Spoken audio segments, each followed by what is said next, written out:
ठीक है, sixth part क्या गया, f x is equals to greatest integer of x square minus 4x and x कहाँ से कहाँ तक जा रहा है, -2 से लेके 4 तक।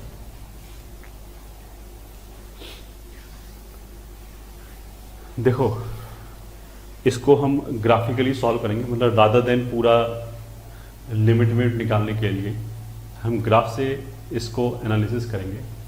जो फंक्शन है वो कैसे लिखा हुआ है, integral part of x square minus 4x। ठीक है, मतलब ये कॉम्पोजिट टाइप फंक्शन हो गया।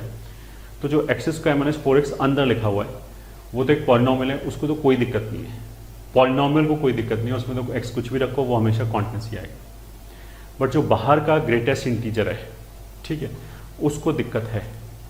कहाँ पे दिक्कत है, जब भी उसके अंदर इंटीजर आ जाए वो डिसकॉन्टिन्यूस हो जाएगा।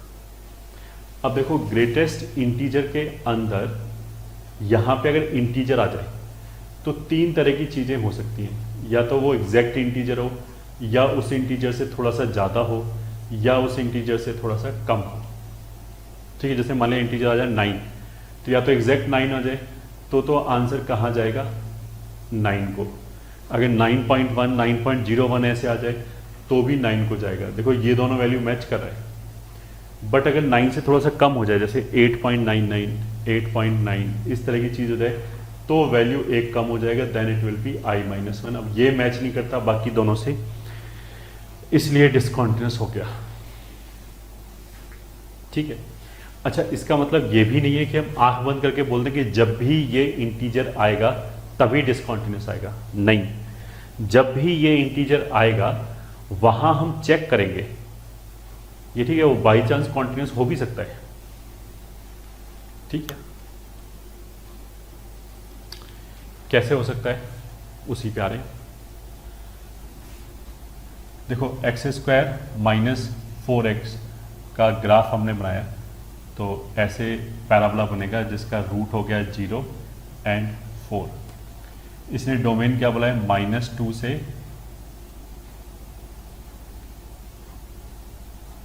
4 तक, तो बस इतना ही ग्राफ बनेगा। ठीक है, ये ऑफ कोर्स हो गया 2, इसके बीच में 1, इसके बीच में 1 नहीं, ये वैल्यू कहाँ पे आएगा, 2 पे वैल्यू कितना आ जाएगा। अगर केवल ये किसका ग्राफ बनाना है, y is equal to x square minus 4x का। अगर इसमें मैं x इज इक्वल टू 2 रखूं तो ये वाली वैल्यू कितनी हो जाएगी, -4। ठीक है, अगर हम x इज इक्वल टू इसमें -2 रखें तो ये हो जाएगा 4 और 8 और 4 ये कितना हो जाएगा, 12। ठीक है, तो अब देखो ये जो वैल्यू है वो तो बेसिकली इसके y की वैल्यू है, तो y की वैल्यू तो हम ऐसे देखेंगे। ठीक है, तो इस क्वेश्चन में हम ये कर लेते हैं, मतलब क्वेश्चन को थोड़ा सा चेंज कर लेते हैं। Question 4, find number of points of discontinuity. ठीक है, तो हमारी कैलकुलेशन काफ़ी कम हो जाएगी, केवल मेरे को नंबर गिन के बताने कि कितनी जगह डिसकंटिन्यूस है। ठीक है, तो देखो ये जो वैल्यू है वो -4 से 12 तक जा सकती है, ये ठीक है, अंदर वाली जो वैल्यू है। तो उसमें इंटीजर कहाँ पे आएगा, देखो यहाँ 11 भी आएगा, फिर यहाँ 10 भी आएगा, फिर यहाँ 9 भी आएगा, ऐसे करते करते यहाँ 1 भी आएगा, फिर ये 0 हो गया। ठीक है, -2 इज दिस वैल्यू, फिर वापस इसमें -1 -2 -3 ऐसे करके आएगा। ग्रेटेस्ट इंटीजर के अंदर अगर हमने कभी भी इंटीजर क्रॉस कर दिया, मतलब जो अंदर वाली वैल्यू है, क्रॉस करने का मतलब क्या है कि इंटीजर से कम वैल्यू भी आ रहा है, ज़्यादा वैल्यू भी आ रहा है, तो हमेशा ही डिसकॉन्टिन्यूस होगा, क्योंकि डिफरेंट वैल्यूज आएगा, एक तरफ से i आएगा, एक तरफ से i-1 आएगा। तो इसी लॉजिक को देखो हम यहाँ पे देखेंगे, पॉइंट्स गिनने हैं मेरे को। तो ये वाला जो x की वैल्यू होगी -2, यहाँ डिसकॉन्टिन्यूस होगा या नहीं होगा, तो आंसर इज होगा। क्यों, क्योंकि -2 रखने पे तो वैल्यू 12 आ रहा है, लेफ्ट पे तो ग्राफ ही नहीं है, बट -2 के हम थोड़ा सा आगे जाएंगे तो वैल्यू 12 से नीचे आएगा। तो उसका वैल्यू कुछ ऐसे आएगा 11.9, 11.99 कुछ ऐसे करके आएगा। तो उसका इंटीग्रल पार्ट तो 11 हो गया। तो ये हमारे लिए एक पॉइंट ऑफ डिसकंटिन्यूटी हो गया कॉर्नर पे, ठीक है, ये पॉइंट ऑफ डिसकंटिन्यूटी है पहला। फिर अगर हमने देखा इस पॉइंट पे जो भी x की वैल्यू है, मतलब वो तो हम निकाल सकते हैं, x² माइनस 4x को 11 के बराबर रखते हैं तो ये वाला रूट आ जाएगा, ठीक है। We are not interested in root, what we are interested in is number of points बताने। मेरे को तो बस ये बताने कि ये वाला जो पॉइंट है, ये वाला जो पॉइंट है ये डिसकंटिन्यूटी में काउंट होगा या नहीं होगा। तो आंसर इज होगा, क्योंकि इसमें क्या हुआ, इसने वैल्यू 11 को क्रॉस कर दिया। तो एक तरफ वैल्यू 11 से बड़ी है तो उसका इंटीग्रल पार्ट तो 11 आ जाएगा, दूसरी तरफ वैल्यू 11 से छोटा है तो उसका इंटीग्रल पार्ट 10 आ जाएगा, ठीक है। तो जैसे हम ये वाले पॉइंट, मतलब इसको अगर हम बड़ा करके अलग दिखाएं तो ये पॉइंट है ये, ठीक है, ये वैल्यू 11 है। तो जो भी ये x की वैल्यू है x1, ये ठीक है, यहाँ पे जो भी x1 आएगा उसके अगर मैं लेफ्ट पे रहूँ तो ये ऊपर वैल्यू आएगी 11 के, 11 से ज़्यादा वैल्यू आ रही है यहाँ पे, तो उसका इंटीग्रल पार्ट तो 11 रहेगा। बट जैसे ही हमने x1 क्रॉस किया, मतलब x1 पे अगर मैंने RHL निकाला, राइट हैंड लिमिट निकाला, तो इधर से जाएंगे, इधर जो वैल्यू है वो तो 11 से थोड़ा छोटा है, 10.9, 10.99 ऐसा है, तो उसका इंटीग्रल पार्ट तो 10 आएगा। तो LHL और RHL अलग अलग आ गया तो डिसकंटिन्यूअस हो गया, ठीक है। तो 12 पे एक पॉइंट ऑफ डिसकंटिन्यूटी, 11 पे दूसरा point of discontinuity, with same logic in सारी पॉइंट्स पे डिसकंटिन्यूअस होगा इंक्लूडिंग दिस। तो 1 से लेके 12 तक 12 पॉइंट्स ऑफ डिसकंटिन्यूटी आ गया।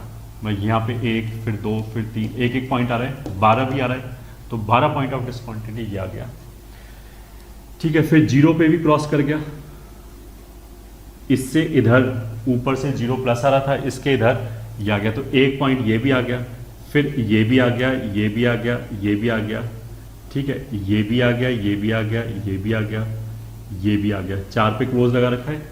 तो 4 पे तो क्या होगा, ये वैल्यू 0 हो जाएगा, उसका इंटीग्रल पार्ट 0 हो जाएगा। बट 4 के अगर हम थोड़ा सा लेफ्ट पे जाएं, मतलब अगर 4 के थोड़ा सा लेफ्ट पे ये वैल्यू निकालें तो वो तो -0 पॉइंट समथिंग होगा, उसका इंटीग्रल पार्ट विल बी -1। तो 4 पे भी LHL तो -1 आएगा, फंक्शनल वैल्यू 0 आएगा, और राइट हैंड साइड डोमेन में है ही नहीं तो उसकी हम बात ही नहीं करेंगे। बट केवल LHL और फंक्शनल वैल्यू ही मैच नहीं किया, तो इसलिए वहाँ पे भी जब हम इंटीग्रल पार्ट निकालेंगे तो वो डिसकंटिन्यूअस आएगा। हेलो बच्चों, इस क्वेश्चन को अब आगे देखते हैं। इस क्वेश्चन में क्या है, देखो हमने क्या बोला था कि कहाँ कहाँ पे ये डिसकंटिन्यूअस होगा, जब भी इसके अंदर इंटीजर क्रॉस होगा तो पक्की बात है कि डिसकंटिन्यूअस होगा, क्योंकि इंटीजर क्रॉस करने का मतलब क्या है कि एक तरफ i-1 वैल्यू आएगी, एक तरफ i वैल्यू आएगी। अच्छा, कहीं कहीं ऐसा हो सकता है कि बिल्कुल बाउंड्री पे एक ही तरफ आ रहा हो, मतलब पॉइंट आ रहा है एंड उसका एक साइड आ रहा हो। अब वहां पे डिसकंटिन्यूअस हो भी सकता है, नहीं भी हो सकता है, वो इस बात पे डिपेंड करेगा कि कौन सा साइड आ रहा है, ठीक है। क्या मतलब है इसका, अगर मान लिया जो फंक्शन की वैल्यू है वो 5 तक गई, बट 5 को उसने क्रॉस नहीं किया, ठीक है, 5 के एक ही तरफ रहा, तो अगर मान लिया उस पे वैल्यू 5 एंड 5 प्लस है, तब तो क्या होगा, दोनों का इंटीग्रल पार्ट 5 ही आएगा, तब तो उस पॉइंट पे कॉन्टिन्यूअस रहेगा। बट अगर मानिए 5 माइनस एंड वैल्यू 5 हुआ तो 5 पे तो इंटीग्रल पार्ट 5 हो जाएगा, बट 5 माइनस पे इंटीग्रल पार्ट 4 हो जाएगा, तो डिसकंटिन्यूअस हो जाएगा। इस बात का एग्जांपल हमें कहां से मिलेगा, देखो एक तो इस पॉइंट पे 4 पे वैल्यू कितनी है, 0, ठीक है, और थोड़ा सा 4 के लेफ्ट पे जाएंगे तो ग्राफ नीचे चला गया, तो जो वैल्यू है वो 0 से थोड़ा सा कम है, -0.1 टाइप, तो उसका इंटीग्रल पार्ट विल बी -1। तो इस 4 पे it will B discontinuous even though this is last point, ये ठीक है, लास्ट पॉइंट है डोमेन का, फिर भी डिसकंटिन्यूअस होगा। ऐसे इस वाले पॉइंट पे x बराबर -2 पे वैल्यू 12 आया, ये ठीक है, लेफ्ट हैंड साइड इसका ग्राफ में है ही नहीं, 12 को ये क्रॉस नहीं कर पाया, तो वैल्यू 12 आया, एंड जो अगर हम लेफ्ट हैंड साइड से जाएं तो वैल्यू 12 से थोड़ा सा कम आएगा, मतलब 11.99 कुछ ऐसे आ गया। बट अगर लेसर साइड से इंटीजर को अप्रोच किया है तो उसका इंटीग्रल पार्ट तो 11 रह जाएगा, तो यहां पे भी डिसकंटिन्यूअस रहेगा, ठीक है। तीसरा पॉइंट इस तरह का मिला हमें यहाँ पे x बराबर 2 पे ये क्या किया, ग्राफ -4 की तरफ गया, -4 वैल्यू लिया, फिर वापस लौट आया विदाउट क्रॉसिंग -4। बट यहां पे क्या है, x बराबर 2 पे तो वैल्यू कितना हो जाएगा, -4, ठीक है, वहां तो -4 हो गया। उसके जस्ट लेफ्ट पे ग्राफ ऊपर होगा, ऊपर का मतलब क्या है, -3.99, तो उसका इंटीग्रल पार्ट भी -4 ही होगा। तो यहां पे देखो 3 जगह पॉइंट था, 1 पॉइंट, 2 पॉइंट, 3 पॉइंट। इन तीनों पॉइंट्स पे एक ही तरफ से इंटीजर को जाके फंक्शन ने टच किया, दूसरी तरफ गया ही। इन दोनों जगह पे क्या हुआ कि वैल्यू 12 एंड 12 माइनस थी, ठीक है। तो उसका मतलब क्या है कि एक तरफ से वैल्यू 12 आ गया, उस पॉइंट पे वैल्यू 12 आ गया और दूसरी तरफ से वैल्यू 11 आ गया, तो डिसकॉन्टिन्यूस हो गया ये, ठीक है। इस पे भी उस पॉइंट पे x बराबर 4 पे वैल्यू 0 आया, और जिस साइड से 0 का अप्रोच करे थे तो वो था 0 माइनस, उस तरफ से वैल्यू आया -1, तो यहाँ पे भी डिसकॉन्टिन्यूस हो गया। बट इस पॉइंट पे कॉन्टिन्यूस हो जाएगा, क्योंकि इस वाले पॉइंट पे क्या हुआ, वैल्यू -4 हुआ और -3.99 की साइड से गया -4 की तरफ, तो उसका इंटीग्रल पार्ट भी -4 ही होगा, तो यहां कॉन्टिन्यूस होगा, ठीक है। क्वेश्चन में पूछा था कि number of points of discontinuity कितना होगा, ठीक है। तो फिर number of points of discontinuity गिन लेते हैं। यहां तो कॉन्टिन्यूस हो जाएगा ये, ठीक है, ये तो काउंट नहीं होगा। तो देखो 1 2 3 4 5 6 7 8 पॉइंट तो इधर आ गए, ठीक है, ये बच गया जबकि, ठीक है। और ये सारे पॉइंट हैं 1 2 3 ऐसे करके 12 तक, तो 12 पॉइंट्स ही आ गए। तो total number of points of discontinuity कितना हो गया, 20, ठीक है। 12 पॉइंट्स यहां से आ गए, 1 2 3 4 ऐसे 12 तक गया, तो हर वैल्यू पे एक पॉइंट ऑफ डिसकॉन्टिन्यूटी आ जाएगा। 0 पे ये 2 पॉइंट मिलेंगे, दोनों जगह डिसकॉन्टिन्यूस है, -1 पे 2 पॉइंट, -2 पे 2 पॉइंट, -3 पे 2 पॉइंट, -4 वाला जो पॉइंट है वहां डिसकॉन्टिन्यूस नहीं है, तो नंबर ऑफ पॉइंट्स कितना आ गया, 20। Number of points of discontinuity कितना आ गया, 20, ठीक है। अब चलो आगे चलते हैं। Question, find A if fx is equals to x square minus 3x, x less than 2 and is equals to a times sin x minus 2 upon x square minus 4 for x greater than 2 is continuous in R। ये question है, ठीक है। ए की value निकालनी है such that this function is continuous in are. तो पहले तो वही पॉइंट आएगा हमारा कि किस पॉइंट पे हमें शक होगा, किस पॉइंट पे आई शुड चेक। तो 2 पे डेफिनेशन चेंज हो रहा है, तो of course I will ensure that function is continuous at x is equal to 2। 2 से पहले मतलब -∞ से 2 तक it is a polynomial, polynomial is always continuous and differentiable. तो अभी तो हमें कॉन्टिन्यूटी से मतलब है, तो it will be a continuous function.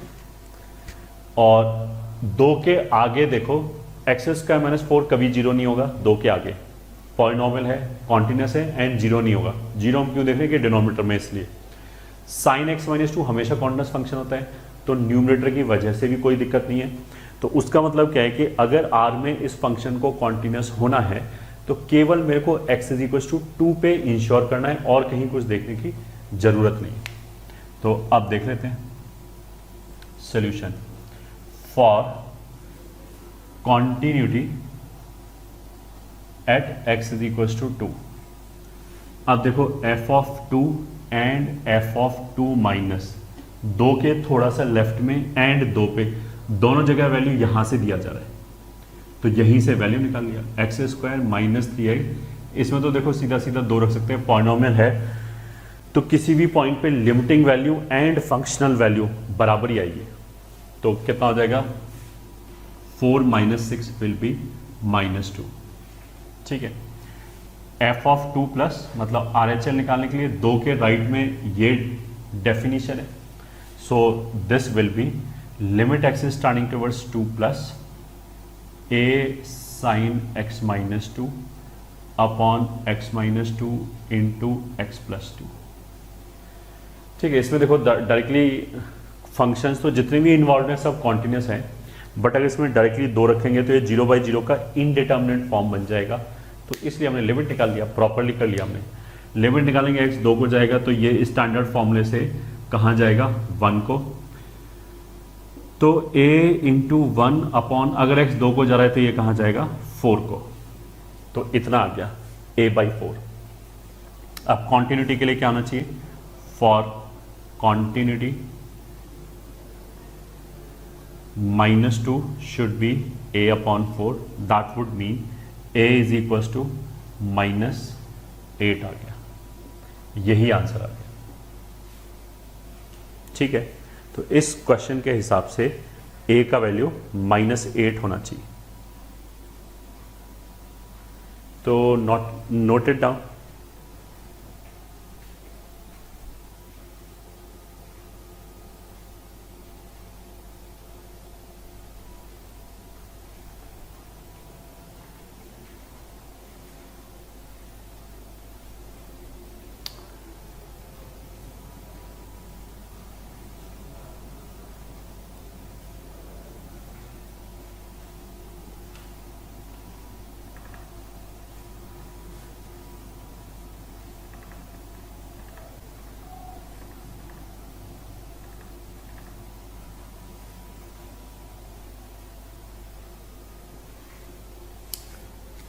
ठीक है, फिर next question.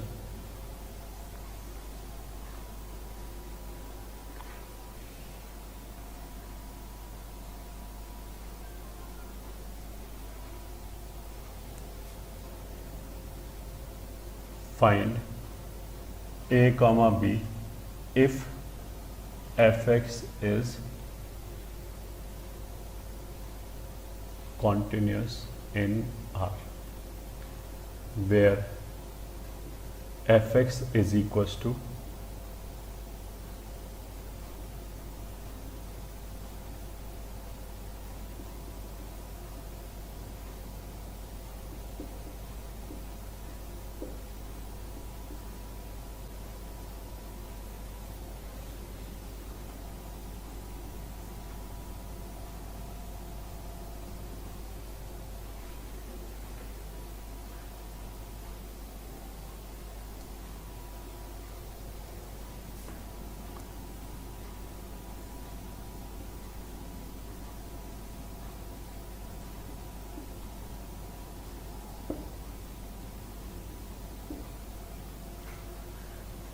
if it is continuous in R where fx is given by this definition।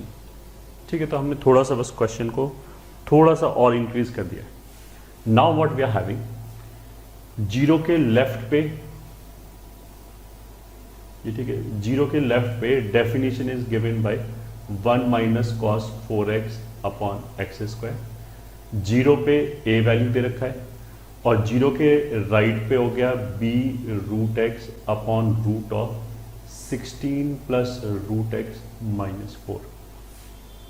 ठीक है, तो अब देखो जीरो के अगर हम आगे जाएं तो it is well defined, plus zero से ज़्यादा होगा, 16 प्लस ये 16 से ज़्यादा होगा।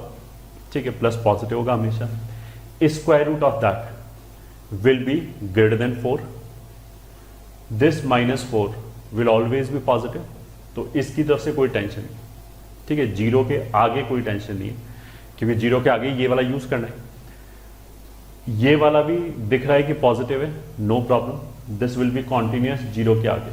ठीक है, जीरो पे तो आप कोई चेक करेंगे ही करेंगे क्योंकि जीरो पे डेफिनेशन ब्रेक हो रहा है, इसमें कुछ चेक करने लायक है नहीं, ये तो केवल एक पॉइंट पे वैल्यू दे रखा है। जीरो के पहले एक्स स्क्वायर को कोई दिक्कत नहीं है, जीरो से पहले वो कभी जीरो नहीं होगा, एंड कॉस को कोई दिक्कत नहीं है, तो जीरो से पहले भी कॉस को कोई दिक्कत नहीं है। इस बात का मतलब ये कॉस का ग्राफ कॉन्टिन्यूस है एंड इज ऑलवेज डिफाइंड, कोई दिक्कत नहीं है, it will be a continuous function. तो केवल आई नीड टू वेरीफाई कि 0 पे कॉन्टिन्यूस रहे। तो for continuity at x is equal to 0 हमें क्या होना चाहिए, एफ ऑफ 0 माइनस बराबर एफ ऑफ 0 बराबर f of 0 plus.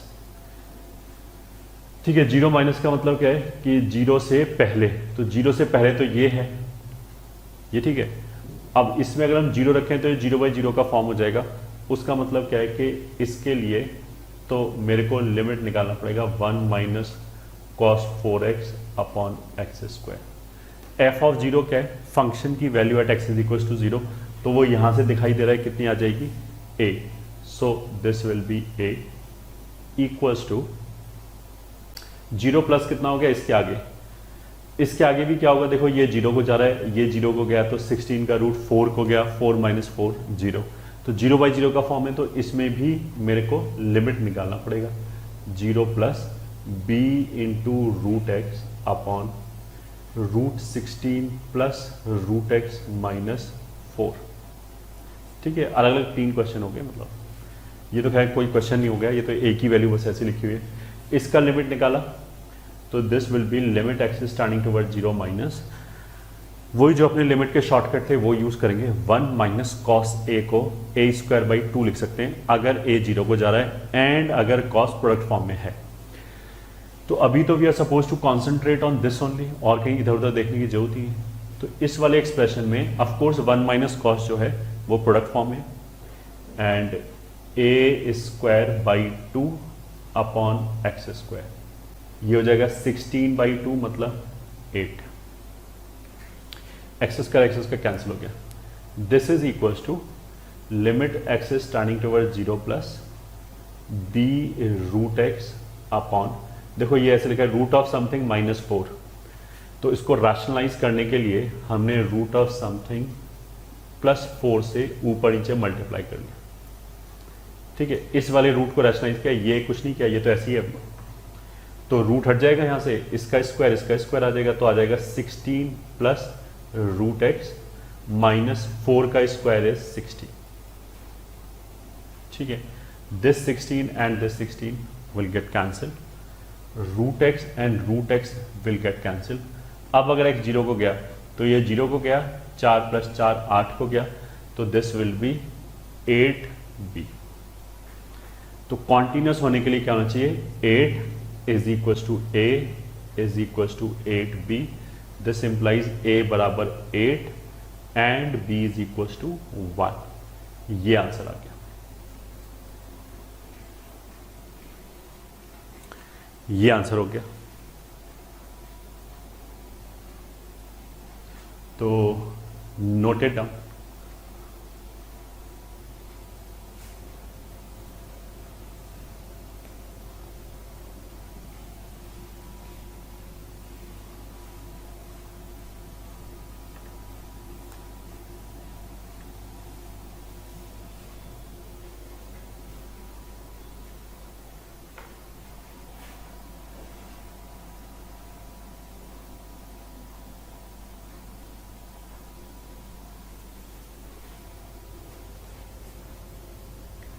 Discuss continuity of y is equals to limit x n is tending towards infinity, या y is equals to fx, x raised to power n minus sin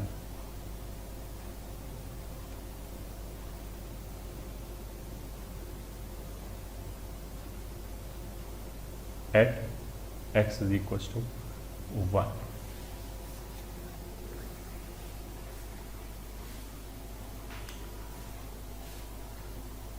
Question: let fx satisfy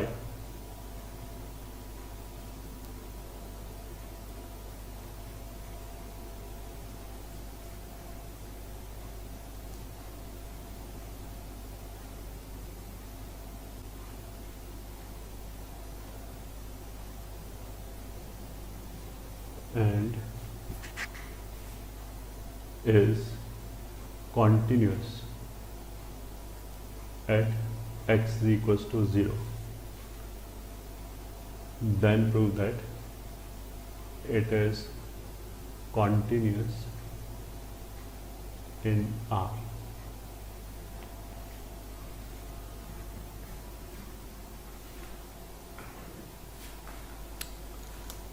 ठीक है. Now let's start. x is equal to 1 पे इसकी quantity discuss करना है. तो solution f of 1 क्या हो जाएगा? एग्जैक्टली x की जगह 1 रख दिया तो आ जाएगा limit n is tending towards infinity 1 minus sine 1 upon 1 plus sine 1. चलो भले ही n लिख लो. अब ये तो 1 जो है वो एग्जैक्ट 1 है तो सब जगह 1 ही 1 आ जाएगा. तो 1 minus sine 1 upon 1 plus sine 1, ये वैल्यू आ गई x इज इक्वल टू 1 पे. ये ठीक है. अगर देखो x 1 से बड़ा है तो limit n is tending towards infinity x raise to power n minus sine x raise to power n. तो this we have already done. अगर x 1 से बड़ा है तो x raise to power n infinite को जाएगा. ठीक है, बिकॉज n इन्फिनिटी को जा रहा है. तो ये जो x raise to power n है ये इन्फाइनाइट को जा रहा है, ये साइन के अंदर भी इन्फाइनाइट को जा रहा है. तो देखो अगर x raise to power n ये इन्फाइनाइट को जा रहा है, साइन के अंदर वाली वैल्यू कहीं पे भी जाए, साइन का जो आंसर है वो तो प्लस माइनस 1 के बीच में ही रहेगा, प्लस माइनस 1 के बीच में फ्लक्चुएट करेगा. और ये नंबर इन्फाइनाइट को जा रहा है तो इसके कंपैरिजन में ये जो फाइनाइट छोटा सा नंबर आया प्लस माइनस 1 के बीच में उसको निगलेक्ट कर सकते हैं. तो ऊपर एंड नीचे दोनों ही हमने क्या किया, साइन को निगलेक्ट कर दिया. केवल ये बचा x raise to power n upon x raise to power n which is 1.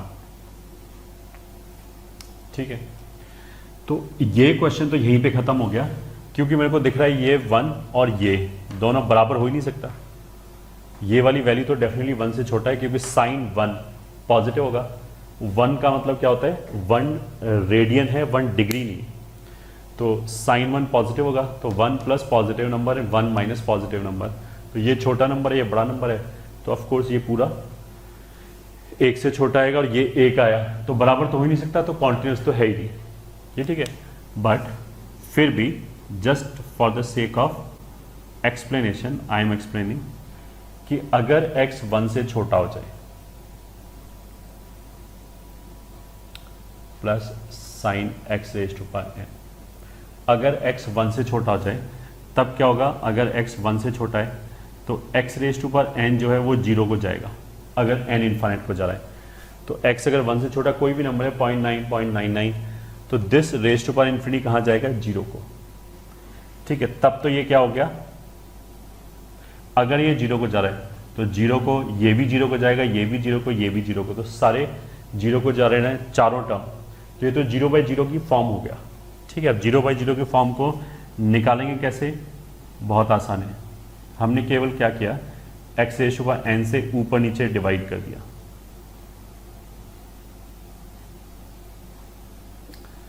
ठीक है, इससे क्या हो गया, अगर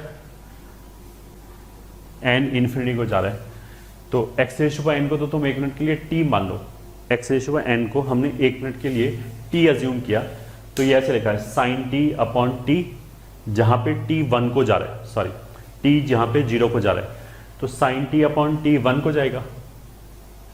ये ठीक है, स्टैंडर्ड फॉर्मूले से अगर साइन का आर्ग्यूमेंट 0 को जा रहा हो और सेम ही आर्ग्यूमेंट डिनोमिनेटर में लिखा हो तो साइन t अपॉन t में अगर t 0 को जा रहा है तो वैल्यू 1 को जाएगा, तो ये 1 को जाएगा, ऐसे ये 1 को जाएगा. तो हमने कुछ भी नहीं किया, केवल इसका फॉर्म चेक किया कि कौन कहाँ जा रहा है. अगर ये 1 को जा रहा है तो 1 माइनस 1 0 हो गया, ये 1 प्लस 1 2 हो गया. तो न्यूमरेटर 0 को जा रहा है, डिनोमिनेटर 2 को जा रहा है. कोई एम्बिग्विटी नहीं है, कोई इनडिटरमिनेट फॉर्म नहीं है, आंसर विल बी 0. अब ये वैल्यू, ये वैल्यू और ये वैल्यू अलग अलग है. This implies discontinuous. discontinuous at x is equals to 1.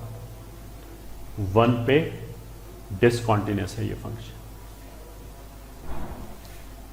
ठीक है, अब इस क्वेश्चन पे आ जाते हैं सोल्यूशन। उसमें कि let f x satisfy this, function इसको सेटिस्फाई करे, f of x plus y बराबर f x plus f of y for all x and y. ठीक है, and is continuous at x is equal to 0। ये function 0 पे continuous है, ये बता दिया। ठीक है, देखो इस क्वेश्चन में कोई बच्चे के दिमाग में ये आ रहा होगा कि एक्स ले लो, मतलब कोई फंक्शन ले लें, वाई बराबर एक्स ले लें, वाई बराबर 3x ले लें, वो इसको सेटिस्फाई करेगा, या वाई बराबर के एक्स ले लें, तो ये प्रूव कैसे करोगे के एक्स आएगा।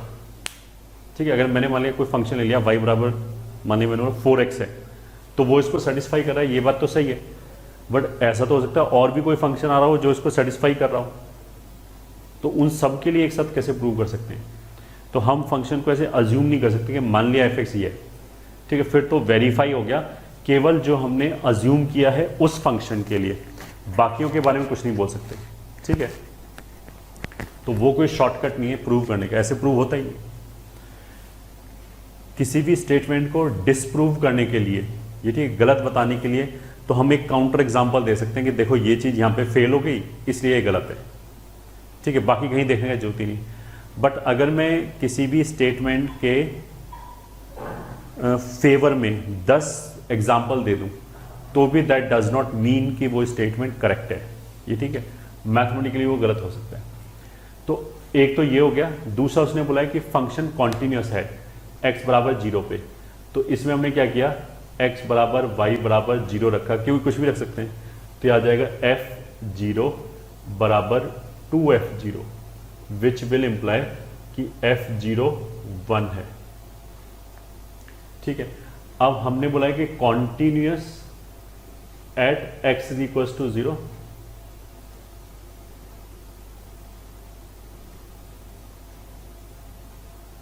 ये ठीक है, this function is continuous at x बराबर 0, इसलिए limit x is standing towards 0 f of x, ये तो हो गया 0 पे limiting value, and f of 0 बराबर होना चाहिए।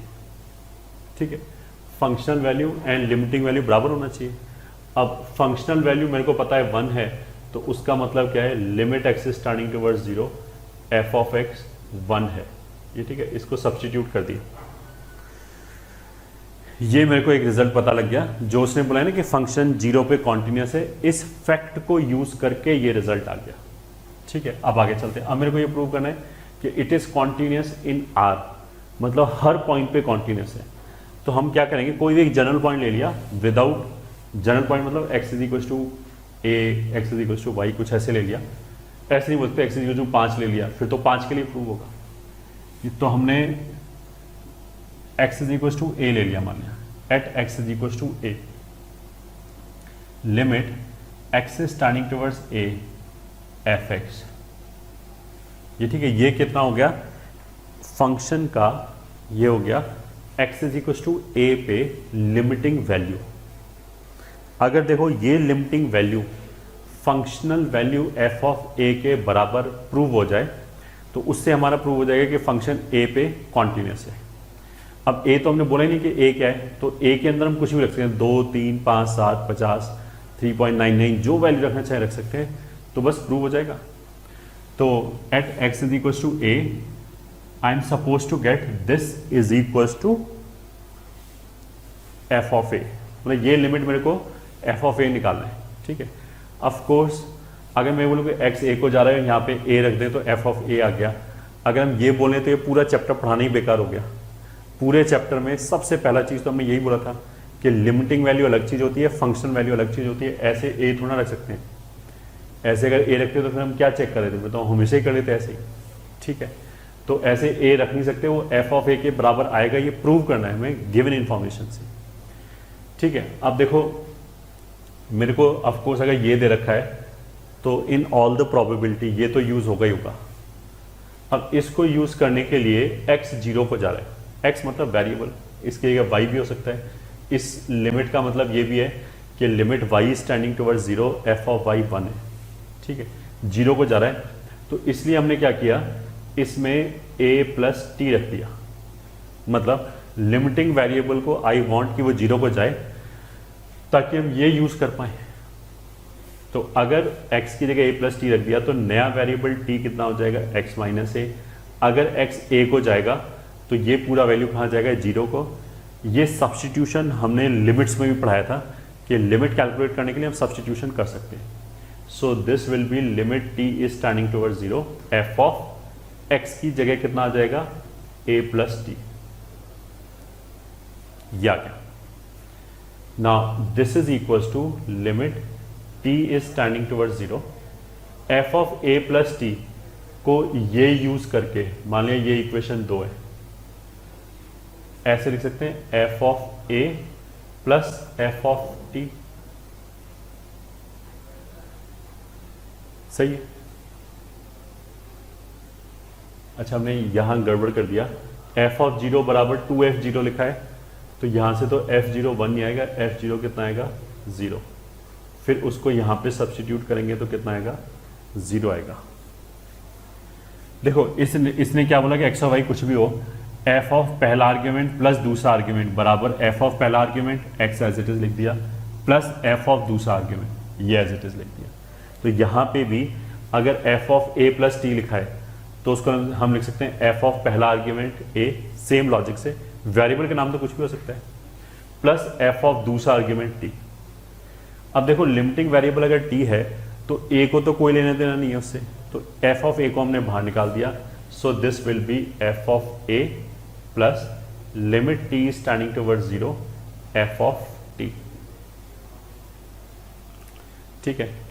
नाउ ये जो लिखा हुआ है limit x is tending towards 0, f(x) 0 के बराबर, इसका मतलब क्या है कि अगर f का आर्ग्यूमेंट 0 को जा रहा है तो उसकी वैल्यू 0 आएगी।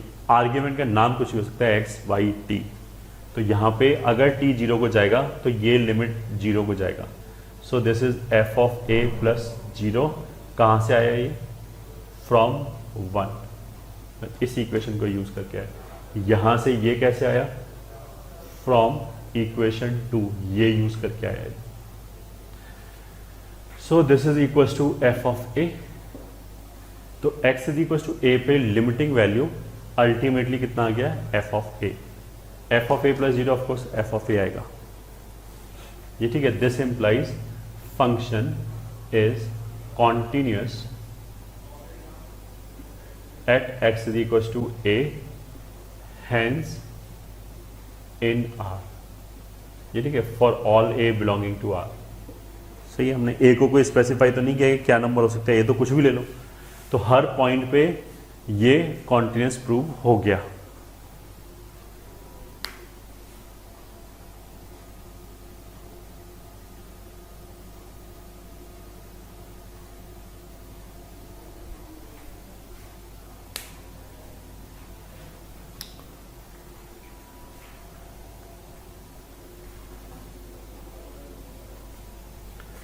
चलो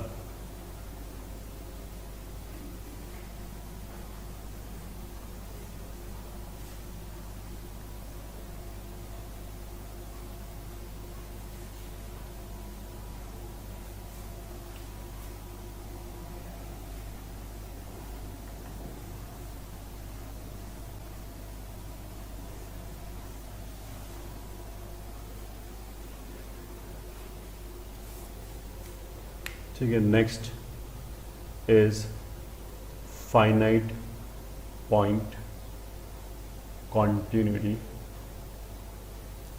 ठीक है। अब इसमें फाइनाइट पॉइंट कॉन्टिन्यूटी का मतलब क्या है कि ये उस तरह के ग्राफ हो गए जो बनेंगे नहीं। ठीक है। ग्राफिकली हमें नहीं दिखाई देगा कि फंक्शन कॉन्टिन्यूस है या नहीं है, एक पर्टिकुलर पॉइंट पे ही कॉन्टिन्यूस आएगा, बाकी सब जगह डिसकॉन्टिन्यूस आएगा, या फाइनाइट नंबर ऑफ पॉइंट्स पे ही कॉन्टिन्यूस आएगा। तो इसमें कोई थ्योरी तो है नहीं, सीधा सीधा क्वेश्चन ही करते हैं। मान लिया अगर f(x) लिखा है x² एंड ये लिखा है 8x, 8 minus x², this is if x is rational, this is if x is irrational. Then discuss continuity. Of f x. ठीक है, तो देखो थियोरेटिकली इसमें अगर मेरे को ग्राफ बनाना होगा एफ एक्स का, तो वो हम ऐसे बनाएंगे कि एक्स स्क्वायर का ग्राफ बनाया, ठीक है, मतलब एक्स स्क्वायर ग्राफ ऐसे बन गया, ठीक है, फिर 8 माइनस एक्स स्क्वायर का बनाया वो कुछ ऐसे बन जाएगा, ठीक है। अब एक्स स्क्वायर का डेफिनेशन कहाँ यूज करना है, जब भी एक्स रैशनल है, तो जहां पे भी एक्स रैशनल है वहीं पे ये वाला इक्वेशन, मतलब ये वाला ग्राफ यूज करना है, y is equal to x square, ठीक है। तो वो पॉसिबल नहीं है, वहीं पे यूज करने का मतलब क्या है कि ग्राफ में अब मेरे को थ्योरेटिकली जहां पे भी एक्स इर्रेशनल होगा वहां सब जगह ओपन सर्कल लगाने पड़ेंगे। तो इसमें जहां पे भी एक्स इर्रेशनल है वहां ओपन सर्कल लगाने, तो वो तो पॉसिबल ही नहीं, ठीक है, क्योंकि अगर हमने एक बहुत छोटा सा इंटरवल ले लिया 3.1 से 3.11 तक, उसी के अंदर there will be infinite rational and irrational point, तो उन सब जगह पे ओपन सर्कल लगा दें पॉसिबल ही नहीं है, तो ग्राफ तो बनेगा ही नहीं ये, ठीक है। This is not the graph of y is equal to f x, ये ठीक है, ये नहीं है तो फिर ग्राफ क्या है, यही हम बोलेंगे ग्राफ बनेगा ही नहीं इसका। We can not visualise this, ये ठीक है। विजुलाइज करने की कोशिश करो तो तुम ऐसे सोच लो कि यहां से वो सारे पॉइंट निकाल लिए जहां पे रैशनल आ रहा है, और जहां पे एक्स रैशनल है यहां से वो सारे पॉइंट निकाल लिए जहां पे एक्स इर्रेशनल है, ठीक है, बस। अब देखो,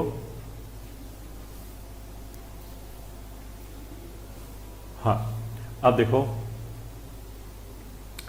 अगर हमने किसी भी पॉइंट पे इसका लिमिट निकाला, मान लिया ए पे हम लिमिट निकालें, तो limit x starting towards a f x, a का वैल्यू चलो हमने ले लिया 5 पे लिमिट निकालें, ठीक है, तो ये एफ एक्स क्या आएगा, तो उसमें डिपेंड करेगा कि एफ एक्स का हम कौन सा डेफिनेशन यूज करें।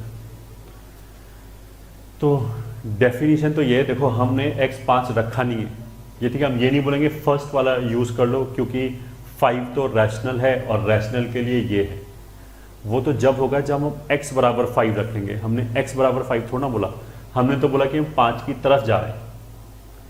अब अगर हम ऐसे 5 की तरफ जाएं तो रास्ते में रैशनल इर्रेशनल दोनों मिलते चले जाएंगे, तो मतलब ये भी यूज होगा ये भी यूज होगा ऑल्टरनेटिवली, तो डायरेक्टली तो कुछ बता नहीं सकते, इसलिए हमने क्या किया, इसको 2 लिमिट में ब्रेक कर दिया। Limit x is standing towards 5, x is rational, ये ठीक है, and limit x is standing towards 5, x is irrational, और एफ एक्स की जगह यहाँ पे अगर एक्स रैशनल है तो फिर क्या रखेंगे, एक्स स्क्वायर, और यहाँ पे अगर एक्स इर्रेशनल है तो 8 माइनस एक्स स्क्वायर, ठीक है। तो जैसी रैशनल वैल्यू आया वैसे ही हमने ये वाला लिमिट यूज किया, इर्रेशनल आया तो ये लिमिट यूज किया। इस पे वैल्यू कितनी हो जाएगी 25, इस पे वैल्यू कितनी हो जाएगी -70,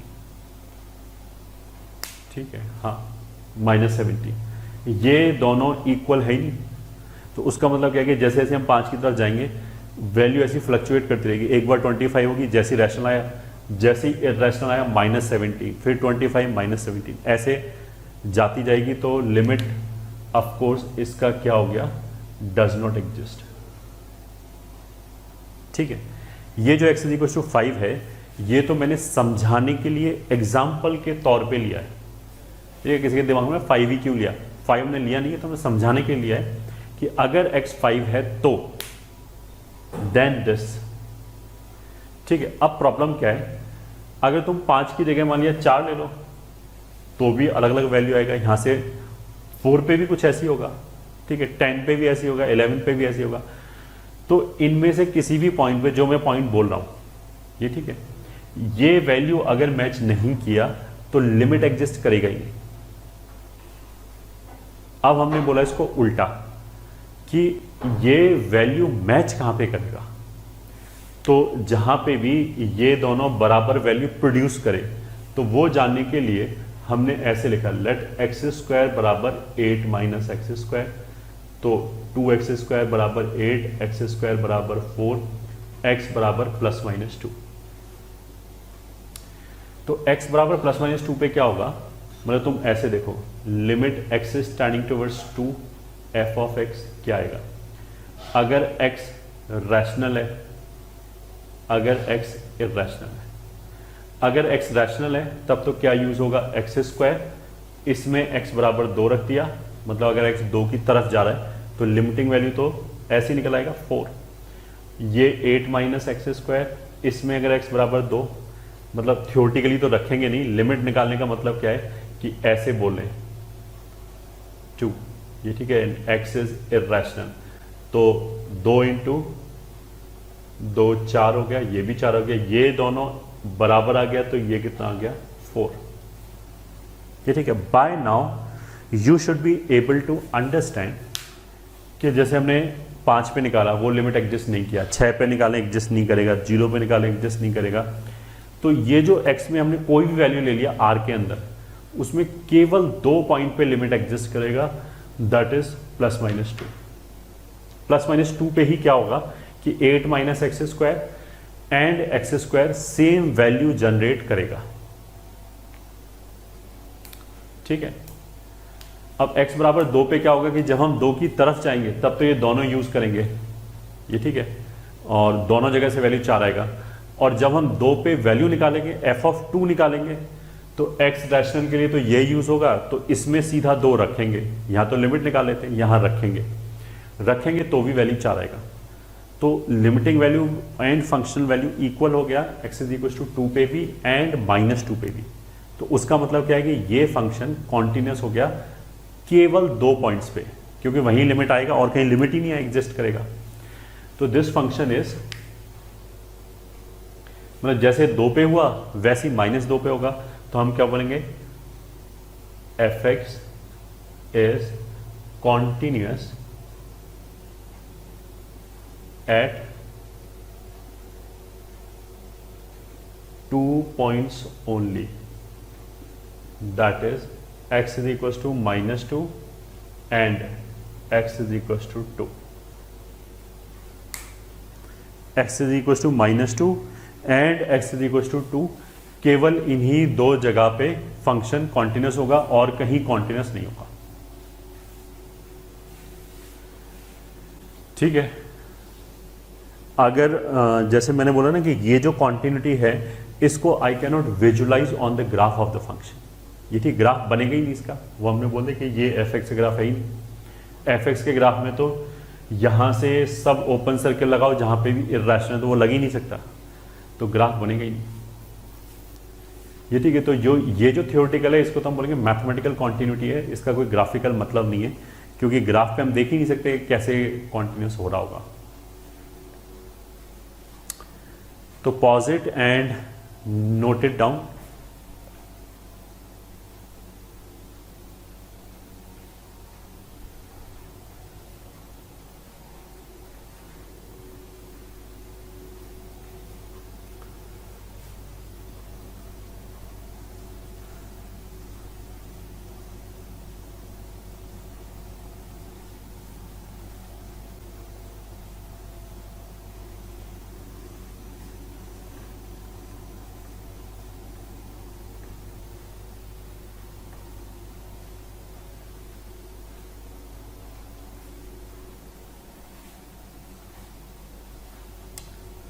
ठीक है, नेक्स्ट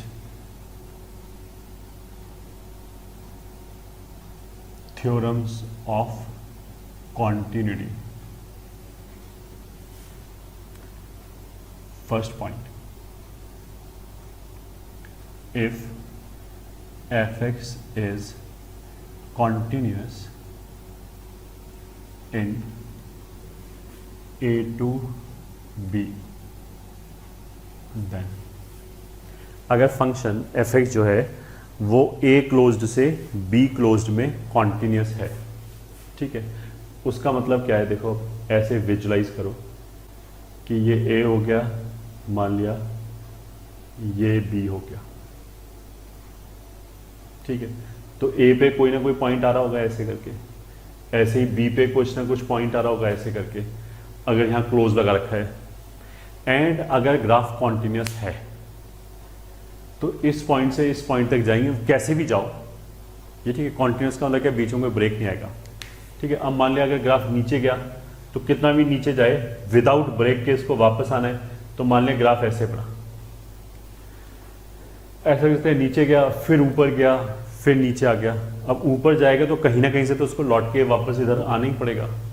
तो इस ग्राफ के ऊपर डेफिनेटली क्या होगा कि एक टॉप मोस्ट पॉइंट आएगा, एक बॉटम मोस्ट पॉइंट आएगा, ठीक है। तो जो सबसे ऊपर वाला पॉइंट होगा वहां तो फंक्शन अपनी मैक्सिमम वैल्यू लेगा, और जो सबसे नीचे वाला पॉइंट होगा वहां पे फंक्शन अपनी मिनिमम वैल्यू लेगा।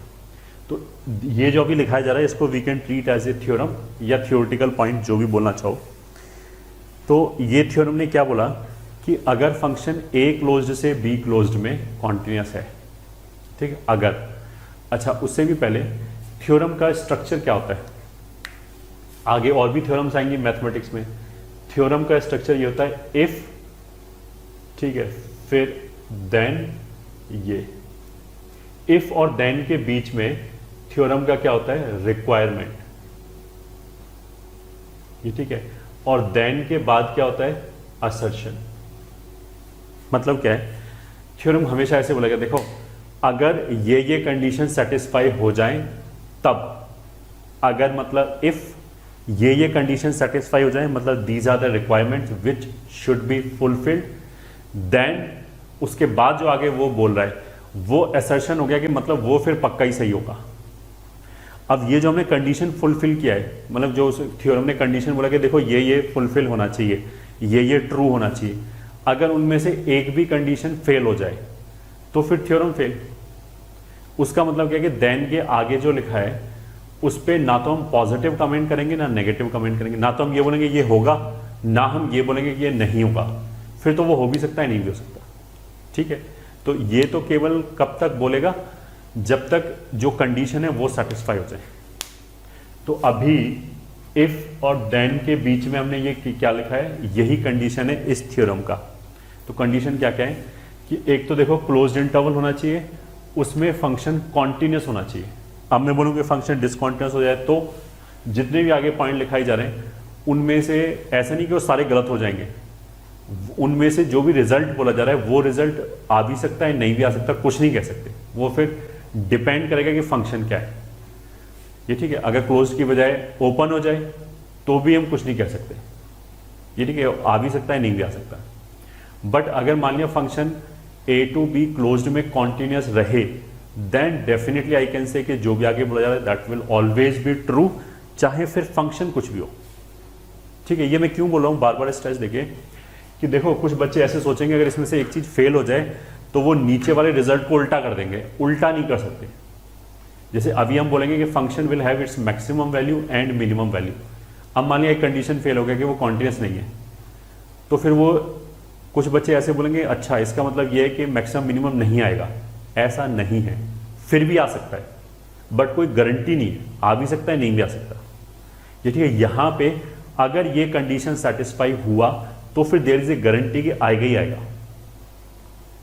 यही लिखा अब हमने, ठीक है। Then first part f maximum and f minimum exist, ये ठीक है।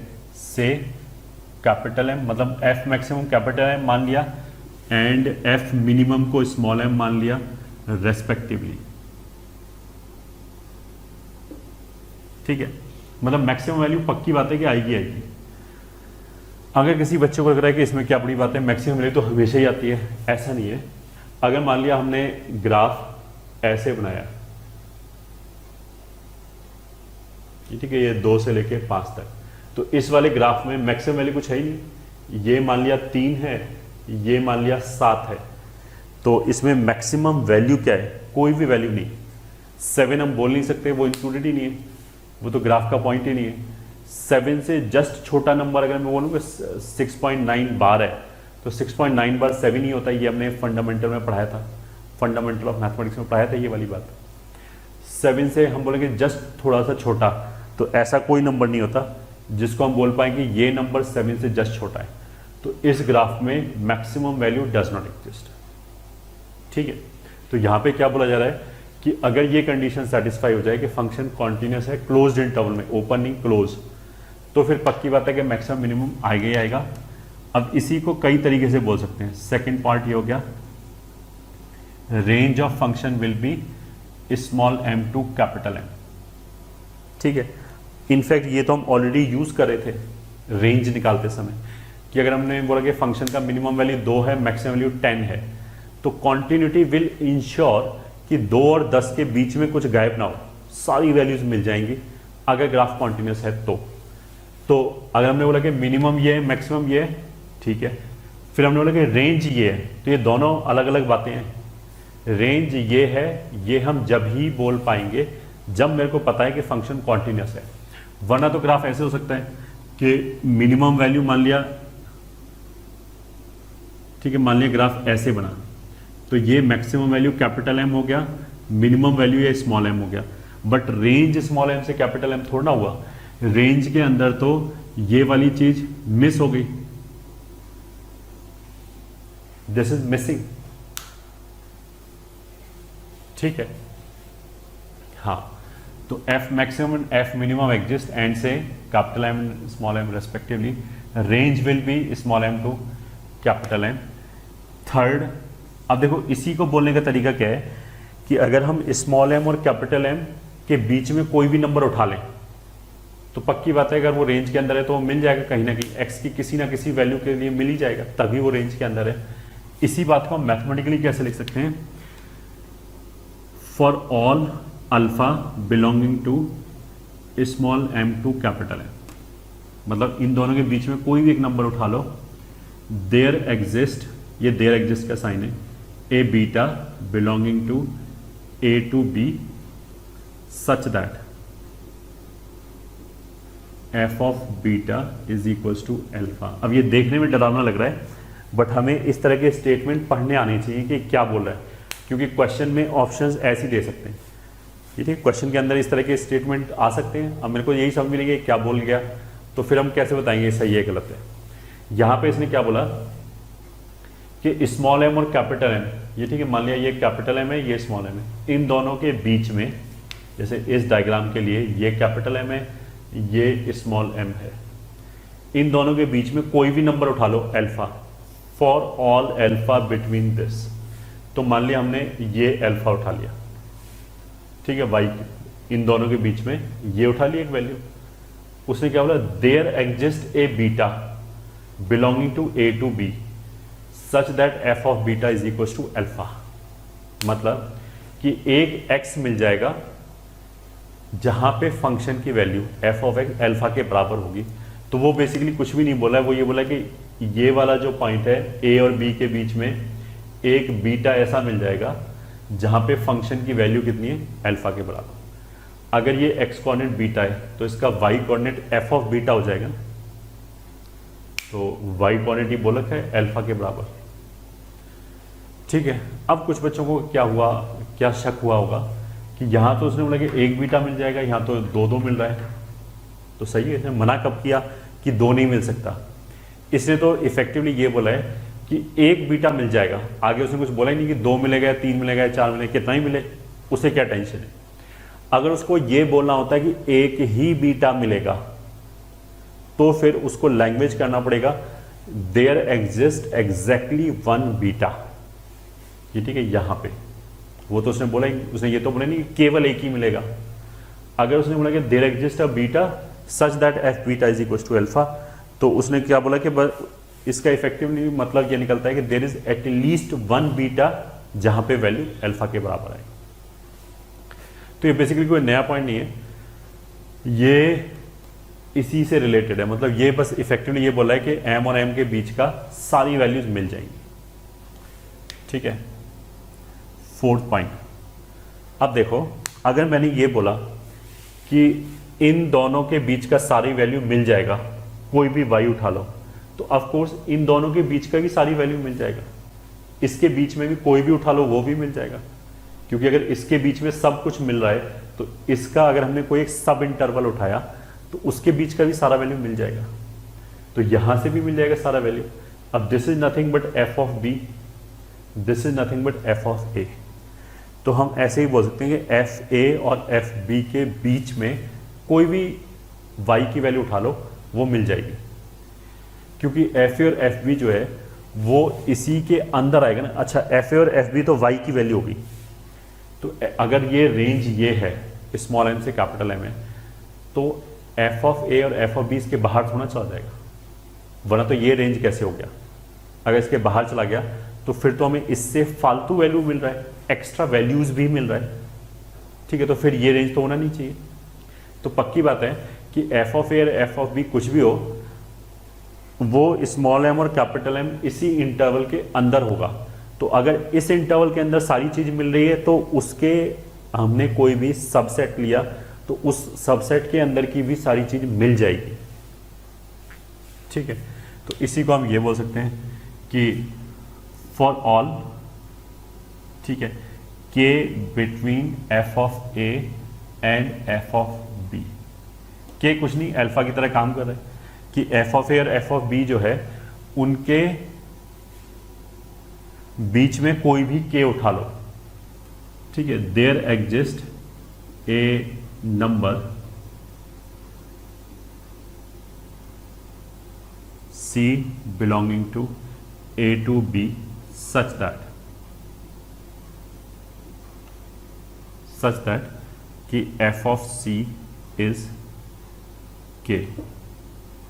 गौर से देखोगे तो ये इसी का दूसरा वर्जन हो गया। यहां तो इसने बोला है कि स्मॉल एम और कैपिटल एम के बीच की सारी वैल्यू ऑब्टेनेबल है, यहां वही बात बोल दिया कि इसके बीच में एक इंटरवल लिया एफ ऑफ ए और एफ ऑफ बी, उसने बोला कि इसके बीच के भी सारी वैल्यू ऑब्टेनेबल है, इसके बीच में भी कोई भी वाई उठा लो उसके करस्पॉन्डिंग एक एक्स मिल जाएगा इसी इंटरवल के अंदर सच दैट कि एफ ऑफ एक्स के बराबर है, ठीक है। अब ये एक चीज हो गया, ठीक है। अब अगर मान लिया के की जगह if I write f a plus f b upon 2, ठीक है, अगर हमने के की जगह पे लिख लिया f of a plus f of b upon 2, तो बेसिकली देखो f a plus f b upon 2 तो एफ ऑफ ए और एफ ऑफ बी का मिड पॉइंट होगा। वो पक्की बात है कि मिड पॉइंट जो होगा वो मिड में ही होगा ना, इंटरवल के अंदर ही होगा। तो अगर वो इंटरवल के अंदर है तो ये वाली बात तो उस पर भी लागू हो जाएगी, ये ठीक है, this will be applicable to that as well.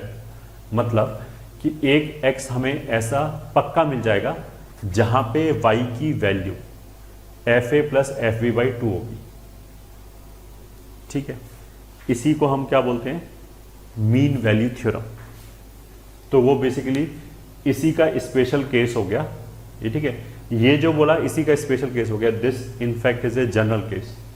तो सेकंड पॉइंट क्या हो गया, मीन मतलब इंटरमीडिएट मीन वैल्यू थ्योरम, और हम इसको आगे रेफर करेंगे IMVT, ठीक है, इंटरमीडिएट मीन वैल्यू थ्योरम। वो बेसिकली क्या बोला है, इसी का हाईली स्पेशल केस है कि अगर एक फंक्शन A से B में कॉन्टिन्यूस है, ये ठीक है, ये अगर कॉन्टिन्यूस है A क्लोज्ड से B क्लोज्ड में, तो फिर there exist a number K, ठीक है, there exist a number C, मतलब बीच में एक x ऐसा मिल जाएगा जहां पे फंक्शन का value will be f of a plus f of b by 2। अब समझने वाले तो समझ जाएंगे कि देखो f of a plus f of b by 2 is nothing but a number between f of a and f of b, ठीक है। और यहाँ पे ये वही बोल रहा है कि एफ ऑफ ए और एफ ऑफ बी के बीच का कोई भी नंबर उठा लो वो हमेशा मिल जाएगा, मतलब एक उस इंटरवल में एक x ऐसा आ जाएगा जहां पे y की वैल्यू वो नंबर होगा, ठीक है। इफेक्टिवली तो बात ये है। अब उसको स्टेटमेंट के फॉर्म में कैसे लिखेंगे, मतलब इस थ्योरम का स्टेटमेंट क्या है, वो ये है, if f x is a continuous function in A to B closed then there exists a number C belonging to A to B such that f of C is equals to fa plus fb by 2। एक x इस interval में ऐसा पक्का मिल जाएगा कि जहां पे function की value fa plus fb by 2 के बराबर है। ठीक है, यही ये थ्योरम बोलेगा। ठीक है, अब थ्योरम का रिक्वायरमेंट क्या क्या है कि ए टू बी क्लोज्ड में कॉन्टिन्यूस होना चाहिए, इधर उधर कुछ भी हो रहा हो। ठीक है, अगर ऐसा हो गया तो बस ये पक्की बात है कि सही होगा। ठीक है, तो pause the video and note it down.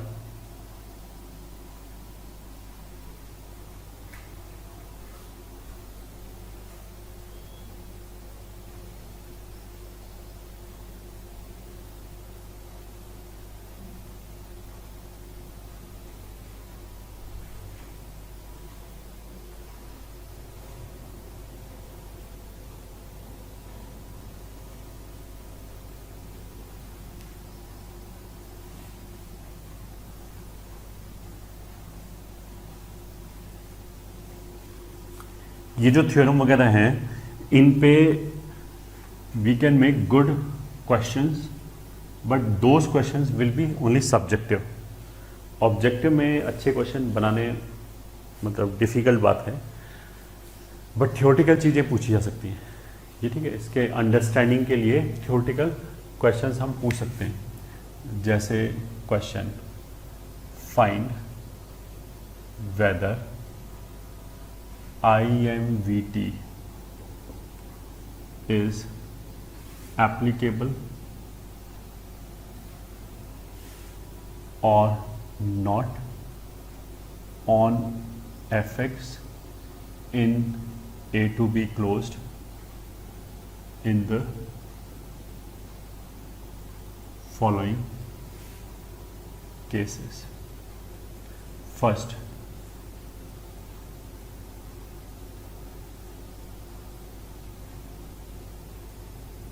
ये मान लिया ए हो गया, ये बी हो गया। ठीक है, सेकंड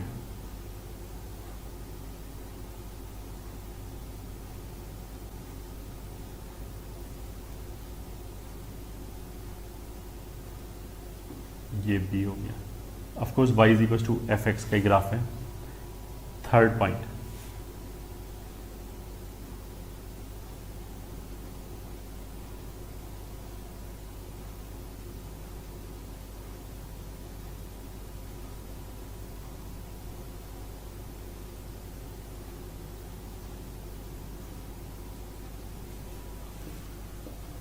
फोर्थ पॉइंट,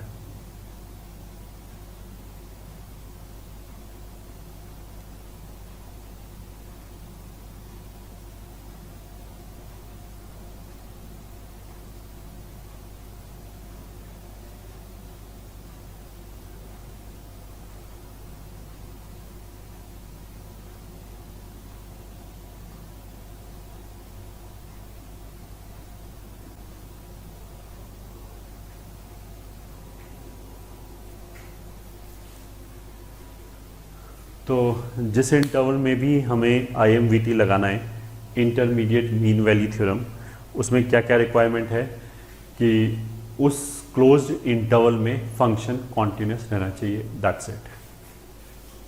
तो फर्स्ट केस में A से B क्लोज्ड में फंक्शन कॉन्टिन्यूस है, बिल्कुल है। यहाँ पे भी कॉन्टिन्यूस है, यहाँ पे भी, यहाँ पे भी। ठीक है, तो इसमें क्या हो जाएगा, applicable. Intermediate mean value theorem is applicable. इस वाले केस में ए पे कॉन्टिन्यूस नहीं है, क्योंकि ए पे RHL तो कुछ और आ रहा है, फंक्शन की वैल्यू कुछ और आ रही है, तो ये क्या हो जाएगा, नॉट एप्लीकेबल। क्योंकि जो उसने कंडीशन बोला था IMVT ने, वो फेल हो गया। ठीक है, इसमें क्या है, देखो अगर हम पूरे ग्राफ में बोलेंगे ए पे ग्राफ कॉन्टिन्यूस है तो बिल्कुल है, सॉरी ए पे ग्राफ डिसकॉन्टिन्यूस है तो वो बिल्कुल है क्योंकि ए पे ब्रेक आ गया, बट हमें ए पे पूरे ए पे तो हमें मतलब ही नहीं है, हमने तो ये बोला कि ए टू बी क्लोज्ड में कॉन्टिन्यूस होना चाहिए। तो इस इंटरवल के अंदर अगर हम ए पे कॉन्टिन्यूटी चेक करेंगे तो केवल हम ए पे वैल्यू एंड आरएचएल चेक करेंगे। अगर हमें केवल इसी इंटरवल से मतलब है तो बाहर की दुनिया में कुछ भी होता है। तो ए पे functional value and RHL continuous है, राइट कॉन्टिन्यूस है, लेफ्ट से कोई मतलब ही नहीं है, वो इंटरवल का पार्ट ही नहीं है। ऐसे ही बी में लेफ्ट कॉन्टिन्यूस है क्योंकि LHL and functional value equal है, तो राइट से हमें कोई मतलब ही नहीं है क्योंकि वो इंटरवल का पार्ट ही नहीं है। तो यहां पे भी एप्लीकेबल है, इस इंटरवल में तो ये कॉन्टिन्यूस है।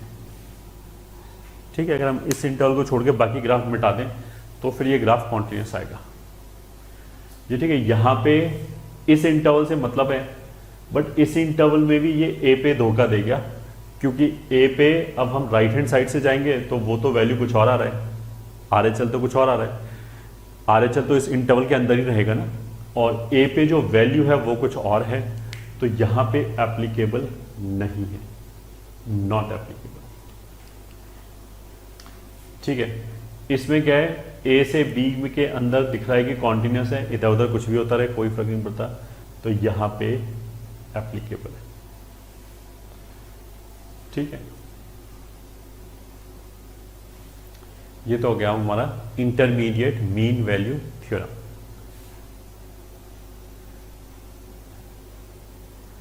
हमने देखो क्या बोला था, जो फर्स्ट लिखाया था, फर्स्ट पॉइंट जो लिखाया था उसमें हमने बोला था कि अगर फंक्शन ए क्लोज से बी क्लोज में कॉन्टिन्यूस है तो उसका मैक्सिमम मिनिमम वैल्यू आएगा, ये पक्की बात है। और स्मॉल एम और कैपिटल एम अगर मिनिमम और मैक्सिमम वैल्यू है तो मिनिमम और मैक्सिमम के बीच की सारी वैल्यूज मिलेंगी, ये भी पक्की बात है। ये एक दूसरा पॉइंट था। तीसरा फिर हमने बोला कि एफ ऑफ ए से लेके एफ ऑफ बी तक वो बेसिकली उसी इंटरवल का पार्ट होगा, तो एफ ऑफ ए और एफ ऑफ बी के बीच का भी सारा वैल्यू मिलेगा, ये भी पक्की बात है। ठीक है, फिर हमने एफ ऑफ ए और एफ ऑफ बी के बीच में एक पर्टिकुलर पॉइंट लिया, मतलब वैसे तो समझ सारी वैल्यूज मिल ही जाएंगी, तो उसका एक हमने स्पेशल केस लिया कि जब f of a and f of b का एग्जैक्ट मिड पॉइंट ले लिया f a plus f b by 2, तो वो भी ऑफ कोर्स मिल जाएगा कहीं ना कहीं किसी ना किसी एक्स की वैल्यू के लिए। वही इंटरमीडिएट मीन वैल्यू थ्योरम था। ठीक है, अब इन सब में हमारे लिए सबसे ज़्यादा काम क्या आएगा पूरे मैथमेटिक्स में, not only in this chapter, वो जो आप लिखा रहे हैं थ्योरम ऑफ कॉन्टिन्यूटी।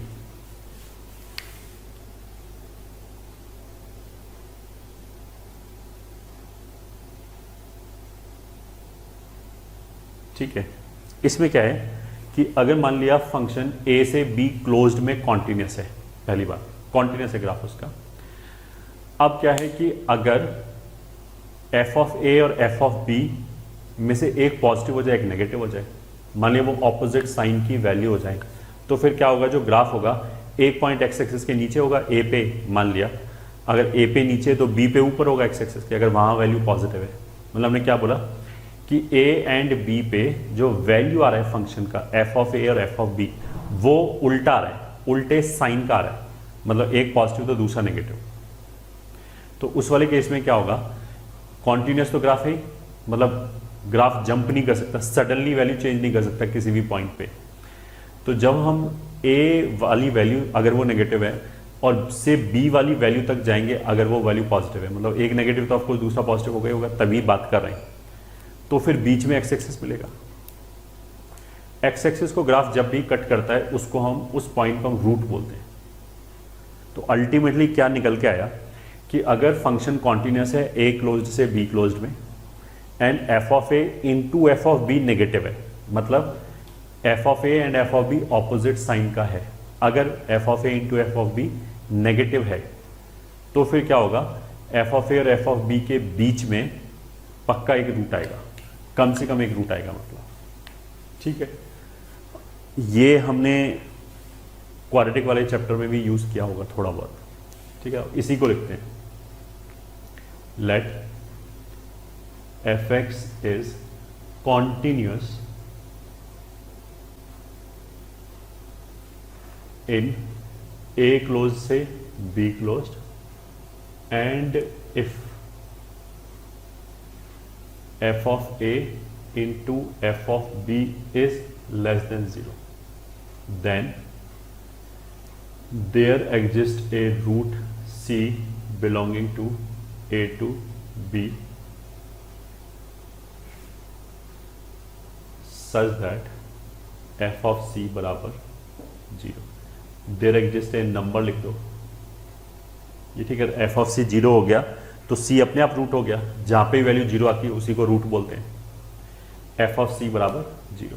ठीक है, बहुत ऑब्वियस सी बात है कि ए से बी तक ग्राफ कॉन्टिन्यूस है, तो मान लिया यहाँ वैल्यू नेगेटिव है, यहाँ वैल्यू पॉजिटिव है, तो इस पॉइंट से इस पॉइंट तक जाना है. तो अगर ग्राफ कॉन्टिन्यूस है तो भले ये नीचे नीचे ऐसे कहीं पे भी जाए, अल्टीमेटली अगर इसको यहाँ तक पहुँचना है तो इसको कहीं ना कहीं तो एक्स एक्सिस को क्रॉस करना ही पड़ेगा. जहाँ पे भी क्रॉस करेगा वही रूट आ गया. ठीक है.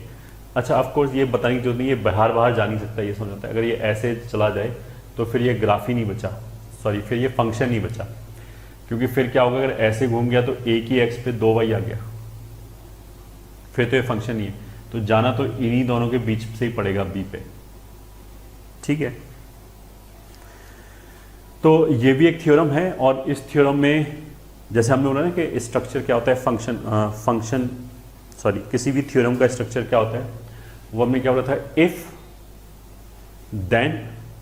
इफ और देन के बीच में उस थ्योरम का रिक्वायरमेंट होता है, वो बोलता है कि ये कंडीशन सेटिस्फाई होना चाहिए. देन के बाद में उस थ्योरम का एसर्शन होता है कि फिर ऐसा होगा. तो इस वाले केस में रिक्वायरमेंट क्या क्या है, 2 रिक्वायरमेंट है कि देखो, एक तो फंक्शन हमारा कॉन्टिन्यूस होना चाहिए ए क्लोज्ड से बी क्लोज्ड में, उसके बाहर कुछ भी हो रहा हो, कॉन्टिन्यूस होना चाहिए, पहली बात. दूसरी बात, ए और बी पे जो फंक्शन की वैल्यू है वो ऑपोजिट साइन की आनी चाहिए. ये ठीक है, F of a into f of be less than 0 होना चाहिए. अगर ऐसा हो गया तो अब इसको देखो अलग अलग लैंग्वेज में बोल सकते हैं. एक हम बोल सकते हैं there exist x belonging to a to b such that f of x बराबर 0, या हम बोल सकते हैं कि f x is equal to 0 will have a root between a and b. एक ही बात है ये. ठीक है, then we are talking about this root. या फिर हम बोलें कि ग्राफ ऑफ वाई बराबर f x will intersect x axis, वो एक ही बात है. अलग अलग लैंग्वेज यूज कर सकते हैं. अल्टीमेटली उसका क्रक्स ये है कि बीच में एक रूट आ जाएगा. ठीक है. तो इनफैक्ट दिस इज मतलब रूट को लेके पूरे मैथमेटिक्स में this is the most important theorem. अगर कोई किसी भी क्वेश्चन में वो बोले कि प्रूव करो इस इक्वेशन का एक रूट है 3 और 4 के बीच में, तो हम सबसे पहले क्या चेक करेंगे, जिस इक्वेशन की वो बात कर रहे हैं उसमें सारे टर्म्स को एक तरफ ले गए, राइट हैंड साइड पे 0 हो गया. अब जो लेफ्ट हैंड साइड पे सारे टर्म्स आ गए उसको एक फंक्शन मान लिया एफ एक्स, और उसने बोला कि 3 और 4 के बीच में रूट है, तो फिर हम चेक करेंगे कि एफ ऑफ 3 क्या है, एफ ऑफ 4 क्या है. मतलब फंक्शन का value at x is equal to 3 क्या है, फंक्शन का value at x is equal to 4 क्या है. अगर वो वैल्यूज ऑपोजिट साइन का आ गया, पहली बात, एंड अगर फंक्शन कॉन्टिन्यूस है तो ये वाली थ्योरम लगा के रूट आ जाएगा बीच में. ठीक है, एक चीज. दूसरी बात, देखो ये थ्योरम लगा के रूट आएगा, ये पक्की बात है, बट ये थ्योरम ये नहीं बताएगा कि वो रूट किधर आएगा. मतलब इंटरवल के बीच में है, मतलब ए और बी के बीच में आएगा, ये तो पक्की बात है, बट ए की तरफ आएगा, बी की तरफ आएगा, एग्जैक्टली बीच में आएगा, ऐसा कुछ नहीं बता सकते इस थ्योरम से. या फिर कितने रूट्स आएंगे ये भी नहीं बता सकते. एक रूट आएगा ये तो पक्की बात है, अगर ये थ्योरम लग रहा है तो, अगर इसकी कंडीशन सेटिस्फाई हो रहा है तो, बट कितने रूट आएंगे ये नहीं बता सकते. ठीक है, तो ये थोड़ा सा लिमिटेशन है, बट थ्योरम तो वेरी इंपॉर्टेंट है ही. तो pause it and note it down.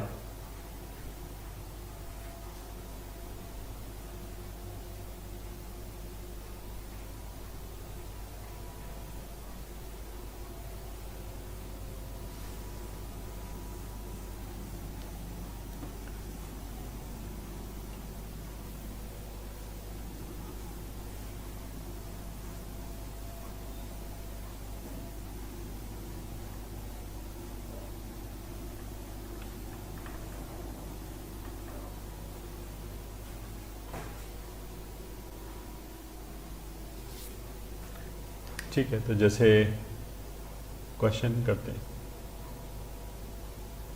Question 1,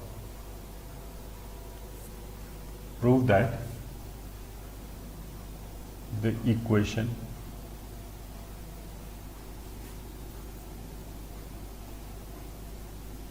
x is equals to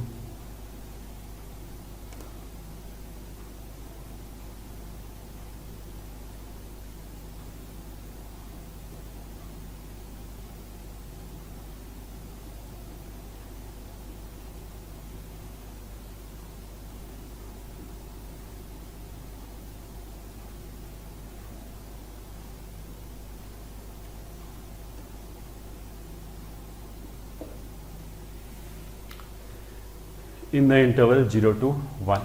मतलब ये प्रूव करेंगे इस इक्वेशन का एक रूट आ जाएगा 0 से 1 में।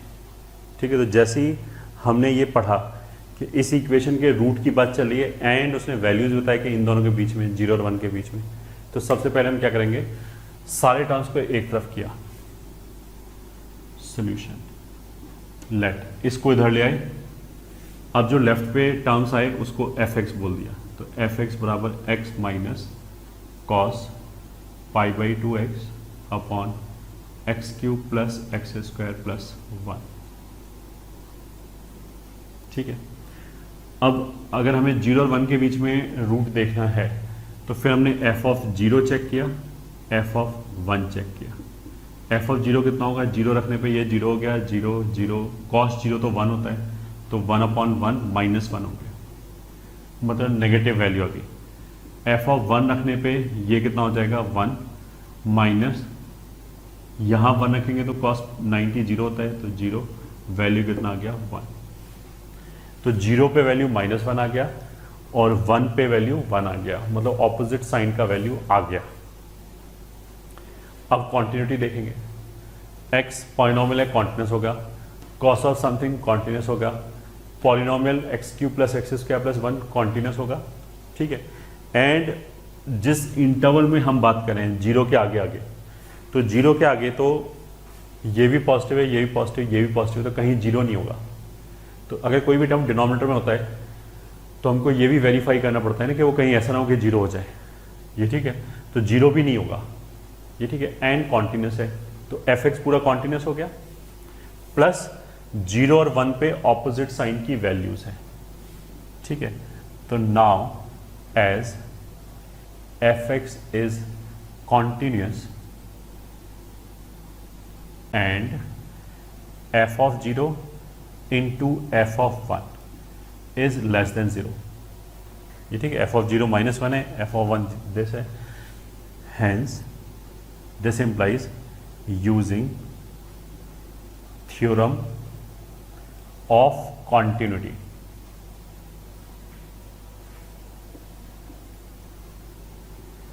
fx is equals to 0 will have a root in this interval 0 से लेके 1 तक, इन दिस इंटरवल 0 to 1। ठीक है, ये आंसर हो गया।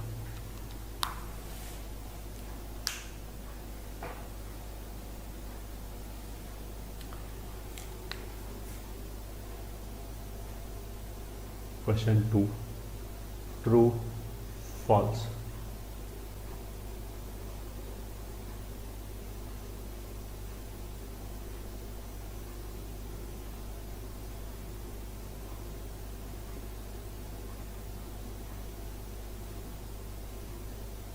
ये y बराबर एफ एक्स का ग्राफ है। ठीक है, ट्रू फॉल्स बताना है। स्टेटमेंट क्या है, for given graph of y is equals to f x there exist a root of f x is equals to 0 in the interval 2 to 5। ये क्वेश्चन है। ठीक है, अब सोचो,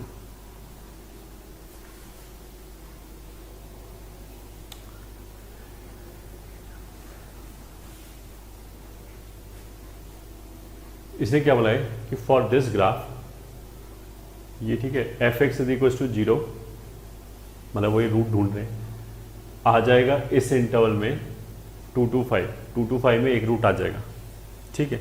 तो of course this is true, ये दिख रहा है हमें कि ये जो रूट है ये 2 और 5 के बीच में आ रहा है, ठीक है, आ रहा है, तो आंसर इज ट्रू, ये ठीक है। It is very obvious that it is true. अब ये फ्री क्वेश्चन ये पूछा ही क्यों गया, क्योंकि कुछ बच्चों को ये कॉन्टिन्यूटी वाली थ्योरम पढ़ने के बाद इसी का हैंगओवर हो जाता है, ये ठीक है। अब कोई बच्चा दलील देगा कि नहीं ये तो नहीं बोल सकते क्योंकि ये कॉन्टिन्यूस नहीं है, ठीक है, कॉन्टिन्यूस नहीं है, कॉन्टिन्यूटी तो वो बात ही नहीं करा, वो तो बोला कि इस ग्राफ को देख के मेरे को 2 और 5 के बीच में एक रूट दिखाई दे रहा है, तो सही है। इसने कब बोला कि कॉन्टिन्यूटी की थ्योरम लगा के मैंने देखा कि इसमें रूट है, तो वो तो उसने नाम ही नहीं लिया कुछ कॉन्टिन्यूटी की थ्योरम का, रूट है ये तो दिख रहा है, और वो तो यही बोला कि रूट दिख रहा है, कॉन्टिन्यूटी का मतलब ये थ्योरम का नाम ही नहीं लेंगे। अगर मैं इसको ये बोलूं कि this y is equal to f x, ये ठीक है, has a root between 2 and 5 using theorem of continuity, तो फिर ये स्टेटमेंट गलत हो जाएगा, क्योंकि क्या पार्ट इसमें गलत हो गया, यूजिंग थ्योरम ऑफ कॉन्टिन्यूटी, क्योंकि हम कॉन्टिन्यूटी की थ्योरम यूज ही नहीं कर सकते। क्यों यूज नहीं कर सकते, क्योंकि ऑफकोर्स 2 और 5 के बीच में फंक्शन कॉन्टिन्यूस नहीं है, तो अगर कॉन्टिन्यूस नहीं है तो वो थ्योरम यूज ही नहीं होगा इसका, इसलिए ये ठीक है, इसलिए ये फॉल्स हो गया, ठीक है। फिर देखो इस तरह के क्वेश्चन हो गए। Question 3, let f x is a continuous function at x is equals to 0 and satisfy f of 2 raised to power n is equals to 3 upon 1 plus n square plus 7n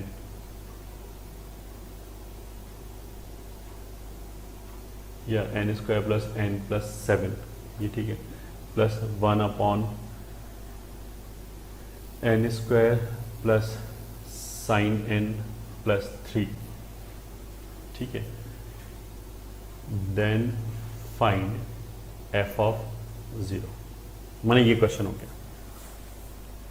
ठीक है, कि let f x is a continuous function at x is equal to 0, मतलब उसने ये बोल दिया कि function 0 पे कॉन्टिन्यूस है एंड इस रिलेशन को सेटिस्फाई कर रहा है, ये ठीक है, और ये relation is true for all n belonging to integers, integers पे ये रिलेशन ट्रू है। फिर एफ ऑफ 0 की वैल्यू निकालनी है, ठीक है। तो देखो क्वेश्चन पढ़ते समय मेरे को जब हमने वर्ड पढ़ा ना continuous, F x is a continuous function, तो उनको समझना चाहिए कुछ कॉन्टिन्यूटी से शायद लेना देना होगा। कॉन्टिन्यूटी से क्या लेना देना होगा कि किसी भी, अगर इसने बोला कि एक्स इज इक्वल टू 0 पे कॉन्टिन्यूस है, तो 0 पे इस फंक्शन की वैल्यू एंड इसकी लिमिटिंग वैल्यू बराबर होगी, ठीक है। अब एफ ऑफ 0 निकालने के लिए देखो यहाँ पे 2 रेज़ टू पावर n तो कभी 0 होगा ही नहीं, तो मैं 2 रेज़ टू पावर n तो 0 नहीं रख सकता, ठीक है। बट हम n की तो कोई भी इंटीग्रल वैल्यू रख सकते हैं, इसने ये बोला कि n की कोई भी इंटीग्रल वैल्यू रख सकते हैं, तो मैंने n की ऐसी इंटीग्रल वैल्यू सेलेक्ट किया, ये ठीक है, ताकि ये वाला आर्ग्यूमेंट 0 को जाने लग जाए, एग्जैक्ट 0 तो हो ही नहीं सकता, बट 0 को जाने लग जाए। उससे क्या होगा कि हमारा 0 पे लिमिटिंग वैल्यू आ जाएगा, और अगर हमारा 0 पे लिमिटिंग वैल्यू आ गया तो वही फंक्शनल की वैल्यू हो जाएगी, क्योंकि फंक्शन कॉन्टिन्यूस है, ये यूज करके। तो अब हम यही लिखते हैं, तो solution limit n is tending towards minus infinity f of 2 raise to power n। अगर हम n को माइनस इंफिनिटी की तरफ ले जाएं तो 2 रेज़ टू पावर n कहाँ जाएगा, 0 की तरफ। तो अब इसका आर्ग्यूमेंट 0 को जाएगा। This is equal to limit n is tending towards minus infinity ठीक है, n is tending towards minus infinity, 3/7 plus n square plus n plus 1/n square plus sin n plus 3। ठीक है, तो दिस इज वेरी सिंपल। अगर n infinite को जाएगा तो इन सब में डोमिनेट कौन करेगा, ये n स्क्वायर, ये ठीक है, ये इन्फाइनाइट को जाएगा,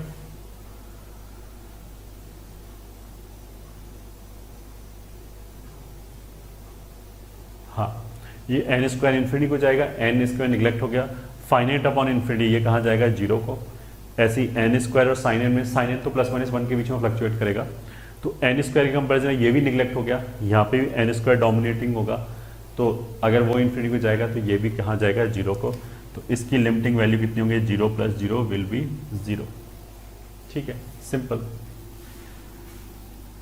दिस विल इम्प्लाई अगर हम 2n को t रख दें, तो अगर n माइनस इन्फिनिटी को जा रहा है तो t कहाँ जाएगा, 0 को। तो ये हो गया limit t is standing towards 0, f of t बराबर 0।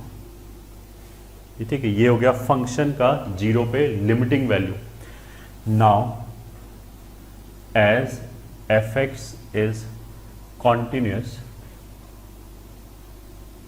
Eight x is equals to 0, hence f of 0 कितना हो जाएगा, limit x is standing towards 0 f of x। ये ठीक है, which is t standing towards 0 f of t लिखो, x is standing towards 0 f of x लिखो, variable का नाम तो कुछ भी हो सकता है, which will be 0 using 1, first equation ये यूज करके। तो अल्टीमेटली हमारा आंसर कितना हो गया, f of 0 विल बी 0। 0 पे फंक्शन की वैल्यू कितनी आएगी, 0।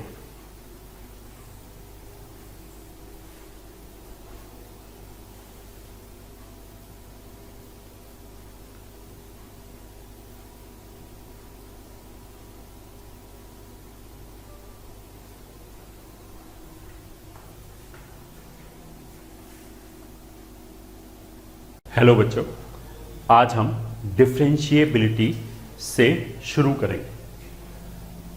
तो सबसे पहले तो हम फॉर्मल डेफिनेशन ही लिख लेते हैं, ठीक है, then will start with explanation. First point is a function fx is called differentiable at x is equals to a if the following limit exist, ठीक है, that is limit x is tending towards a, f of x minus f of a upon x minus a। ठीक है, इस limit का basically मतलब क्या है उस पर तो हम बाद में आएंगे। ठीक है, अभी तो क्वेश्चन सॉल्व करने के हिसाब से सबसे पहले तो हमें क्या करना है, किसी भी पॉइंट पे, जैसे अगर x is equal to a पे, जैसे हम पहले कॉन्टिन्यूटी चेक कर रहे थे कि अगर function x is equal to a पे कॉन्टिन्यूस है तो हम क्या चेक करेंगे कि x is equal to a पे फंक्शन की वैल्यू एंड फंक्शन की लिमिटिंग वैल्यू दोनों बराबर होनी चाहिए। उसी तरीके से अगर हमने बोला कि फंक्शन फंक्शन fx जो है वो x is equal to a पे डिफरेंशिएबल होना चाहिए, तो डिफरेंशिएबल होने के लिए ये वाली लिमिट एग्जिस्ट करनी चाहिए। ठीक है, ये वाली लिमिट बहुत ईजी है कि a पे तो हम चेक कर रहे हैं, तो नीचे x माइनस ए लिखा, ऊपर जो है वो इसी के आगे f लगा लिया, मतलब fx माइनस fa, और x जो है वो a को जा रहा है। a तो एक फाइनाइट पॉइंट होगा, x जो है वो लिमिटिंग वेरिएबल हो गया। ठीक है, तो किसी भी पॉइंट पे डिफरेंशिएबल है ये चेक करने के लिए ये लिमिट निकालेंगे ऑफ कोर्स। ठीक है, फर्स्ट पॉइंट तो ये हो गया। Second point, the above limit is denoted as f dash a if exist, hence ये ठीक है, एफ डैश ए क्या हो गया, limit x is tending towards a f x minus f a upon x minus a, ठीक है।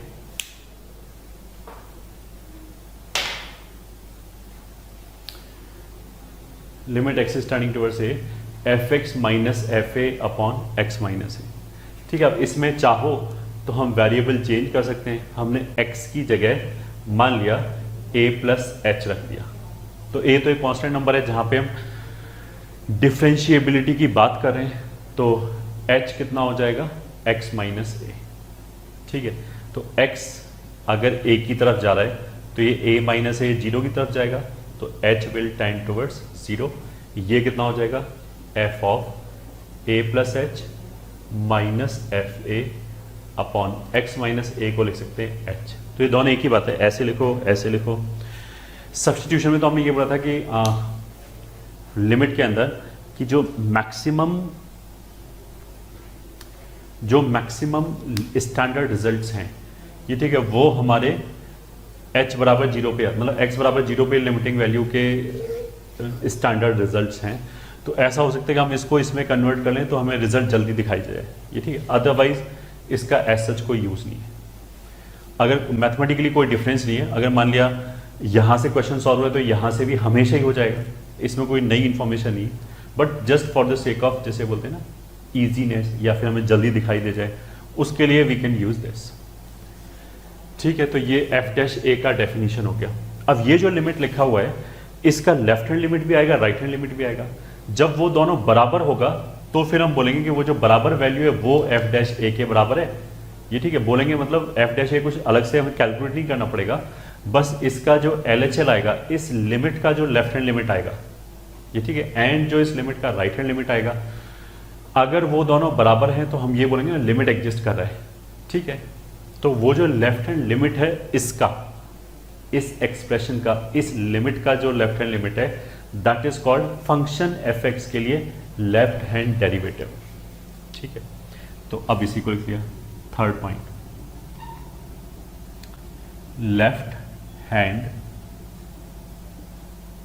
Limit of above is called left hand derivative or LHD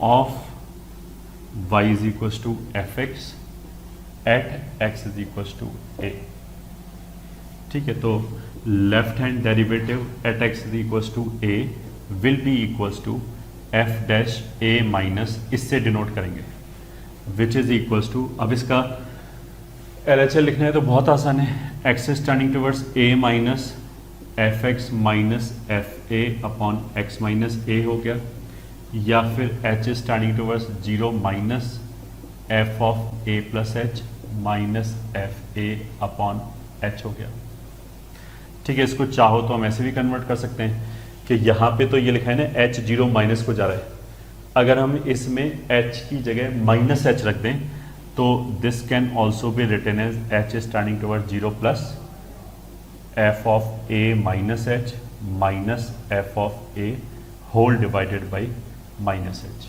ऐसे भी लिख सकते हैं, ठीक है। ये भी लेफ्ट हैंड डेरिवेटिव हो गया at x is equal to a. ये सब एक ही बात है, लिखने का तरीका अलग अलग है, ये लिमिट और ये लिमिट एक ही बात है, ये ठीक है। अगर हम बोले कि यहाँ पे माइनस नहीं है, यहाँ पे माइनस है, तो यहाँ पे भी तो जीरो प्लस और जीरो माइनस हो गया, उससे घुमा फिरा के वैल्यू तो वही आएगी, ठीक है। तो लेफ्ट हैंड डेरिवेटिव ये हो गया। अगर लेफ्ट हैंड डेरिवेटिव ये हो गया तो सिमिलरली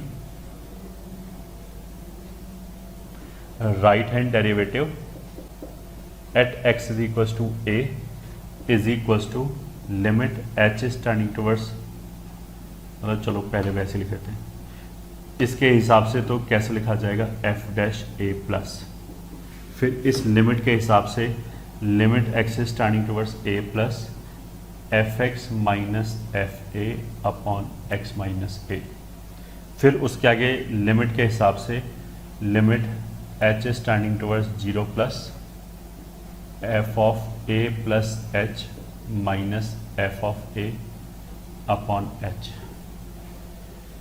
ये हो गया हमारा राइट हैंड डेरिवेटिव। तो अगर फंक्शन को डिफरेंशिएबल होना है तो LHD एंड RHD बराबर होना चाहिए बस। ठीक है, अब कुछ बच्चे इसमें ऐसे कंफ्यूज रहते हैं, वो कॉन्टिन्यूटी से रिलेट करने की कोशिश करते हैं। कॉन्टिन्यूटी में देखो डाउट नंबर 1 बच्चे के दिमाग में क्या आता है, कुछ बच्चों को लगता है कॉन्टिन्यूटी में तो ऐसा होता है कि LHL बराबर RHL बराबर फंक्शन की वैल्यू, ये तीनों वैल्यू बराबर होगा तब कॉन्टिन्यूस होगा। तो फिर उन्हें लगता है कि अच्छा फिर तो डिफरेंशिएबिलिटी में f' minus f' plus and f' तीनों बराबर होने चाहिए तब डिफरेंशिएबल होगा। तो आंसर इज नहीं, ऐसा नहीं है। f' माइनस मतलब LHD एंड f' प्लस मतलब RHD, केवल इन्हीं दोनों को देखेंगे। अगर ये दोनों बराबर है, अगर ये दोनों बराबर है और मान लिया 5 के बराबर है तो f' अपने आप 5 के बराबर ही आएगा, मतलब f' अलग से कहीं से नहीं निकलेगा। f' माइनस और f' प्लस की जो वैल्यू है वही f', ये ठीक है। तो केवल दो चीजों को ही देखना है, ठीक है। कंफ्यूजन नंबर 2, यहां पे हमने क्या बोला है, the left hand limit of this, मतलब इसकी लेफ्ट हैंड लिमिट की बात की गई है। फंक्शन fx की LHL थोड़ा ना बोला गया, फंक्शन का fx का जो LHL होगा उसमें तो केवल इतना लिखा होगा limit x is turning towards a minus fx लिखा होगा, ये सब थोड़ा लिखा होगा एक्स्ट्रा, ठीक है। तो ये तो fx के लिए क्या है, ये fx के लिए LHL नहीं है, fx के लिए LHD है, लेफ्ट हैंड डेरिवेटिव है, डेरिवेटिव वाली चीज है ये, सही है। LHL होता तो केवल fx होता, वो हम कॉन्टिन्यूटी में यूज करते हैं। तो pause the video and note it down.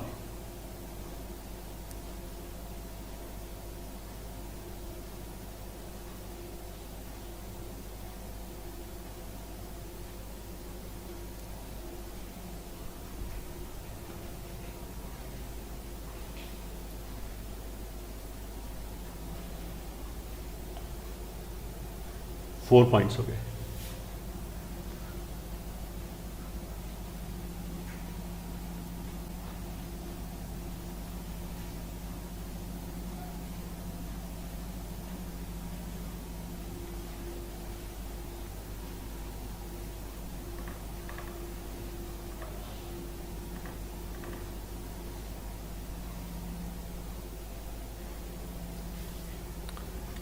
आगे चलते हैं।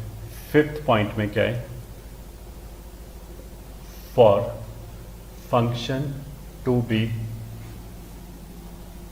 Differentiable at x is equals to a, we should have LHD at x is equals to a बराबर RHD at x is equals to a, ठीक है। तो basically इसमें कोई नई बात नहीं बोली है, हमने शुरू में जो बोला था कि फंक्शन को डिफरेंशिएबल होने के लिए क्या होना चाहिए, वो लिमिट एग्जिस्ट करनी चाहिए। तो ये भी वही चीज़ है, ठीक है। वो जो सबसे पहली वाली जो लिमिट थी, limit x standing towards f x minus f a upon x minus a, उसी से हम शुरू करेंगे किसी भी क्वेश्चन को, ठीक है। अगर वो लिमिट एग्जिस्ट नहीं किया, सही है, तो फंक्शन नॉन डिफरेंशिएबल हो गया, ठीक है। अगर उस लिमिट को सीधा सीधा इवैल्यूएट करने में दिक्कत आ रही है, ये ठीक है, then only we will break into LHD and RHD। जैसा हमने लिमिट में बोला था, लिमिट में हमने ये बोला था कि किसी भी फंक्शन का लिमिट कैलकुलेट करने के लिए हम पूरे एक्सप्रेशन से शुरू करेंगे, और जब तक हमें ज़रूरत नहीं होगी तब तक हम उसको LHD और RHD में ब्रेक नहीं, सॉरी LHL और RHL में ब्रेक नहीं करेंगे। तो यहाँ पे भी एग्जैक्टली वही बात है कि अगर हमें डिफरेंशिएबिलिटी चेक करनी है तो हम सीधा सबसे पहली वाली लिमिट से चेक करेंगे, ये ठीक है। अगर ज़रूरत पड़ेगी तो उसको LHD RHD में ब्रेक करेंगे। अब ज़रूरत क्यों पड़ेगी, हो सकता है कि जो लिमिटिंग एक्सप्रेशन जो लिखा हो जिसका हम लिमिट निकालें उसमें कोई फंक्शन का प्रॉपर्टी चेंज हो रहा हो ए के लेफ्ट और राइट पे, तो वो चीज़ें अलग है, ठीक। तो for function to be differentiable at x is equal to a, this LHD and RHD should be equal, ठीक है। अब हमने नोट 1 क्या बोला, ये ठीक है, we will break into LHD and RSD only when we will break into LHD and RSD only when required। ठीक है, जब जरूरत होगी तभी ब्रेक करेंगे, वरना कुछ जरूरत नहीं है। Note 2, if function is not differentiable at x is equals to a, then it is called non-differentiable।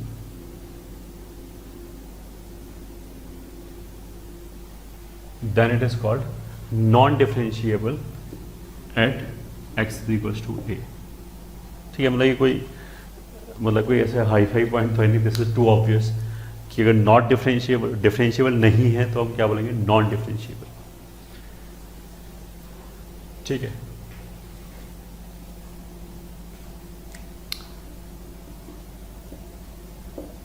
Note 3,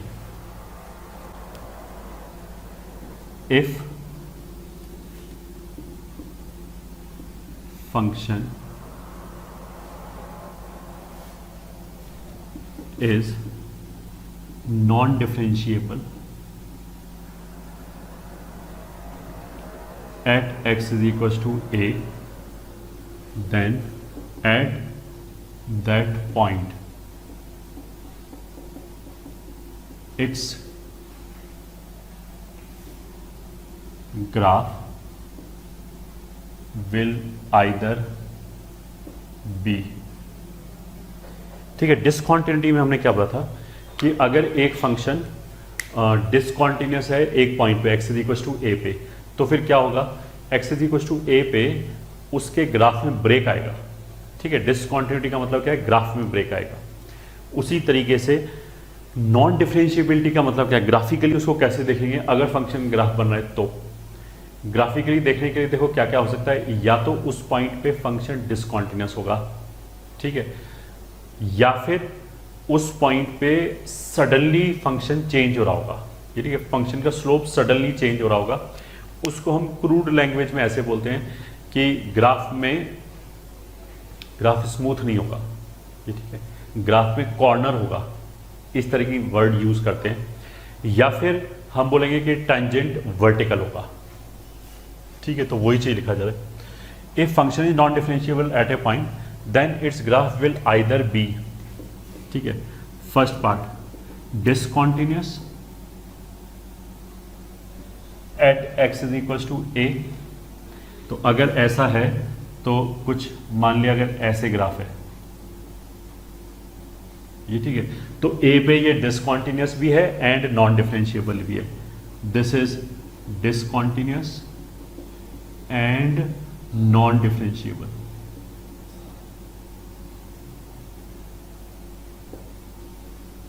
non differentiable ये ठीक है, या फिर मतलब अगर फंक्शन नॉन डिफरेंशिएबल है, इसी का बता लेना कि ग्राफ पे क्या हो रहा होगा, या तो डिसकॉन्टिन्यूस होगा, second its graph will either be, मतलब ग्राफ विल हैव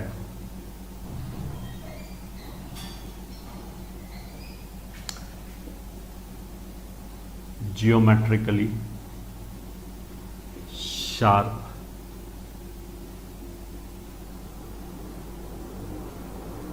corner।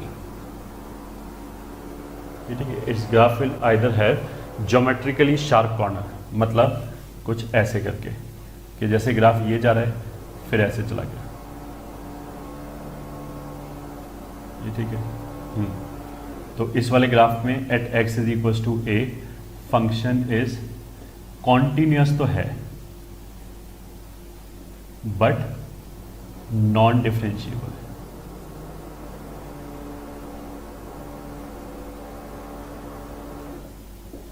ये ठीक है, it's graph will be continuous, मतलब अगर हम ऐसे जाएंगे तो ग्राफ में कोई ब्रेक तो नहीं आया, बट सडनली चेंज हो गया। इसको हम ऐसे बोल सकते हैं, देखो जब हम इसके ऊपर ऐसे आए तो स्मूथली चेंज हो रहा है, ये ठीक है, इसका स्लोप स्मूथली चेंज हो रहा है, बट जब हम ए पे पहुंचेंगे तो स्लोप जो है वो सडन चेंज हो जाएगा।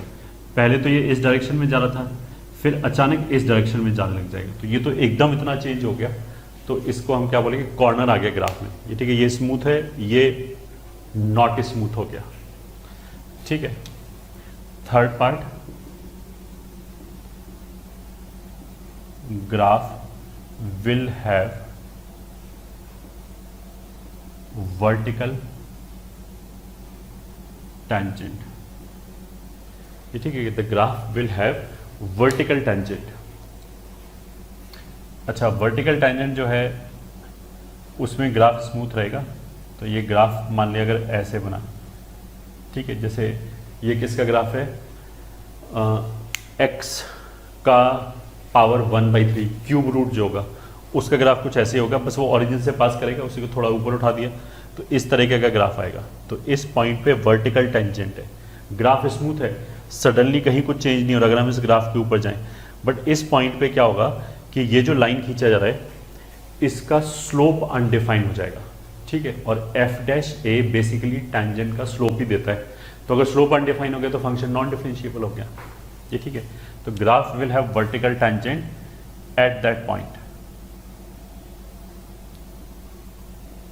तो अगर मैं थियोरेटिकली ये बोलूं कि एक फंक्शन नॉन डिफरेंशिएबल है x इज इक्वल टू 5 पे, तो 5 पे उसका ग्राफ में कॉर्नर आएगा, ये ठीक है, तो ये स्टेटमेंट गलत है, कुछ जरूरी नहीं है कॉर्नर है, ठीक है, वर्टिकल टेंजेंट भी आ सकता है, ग्राफ वैसे डिसकॉन्टिन्यूस भी हो सकता है।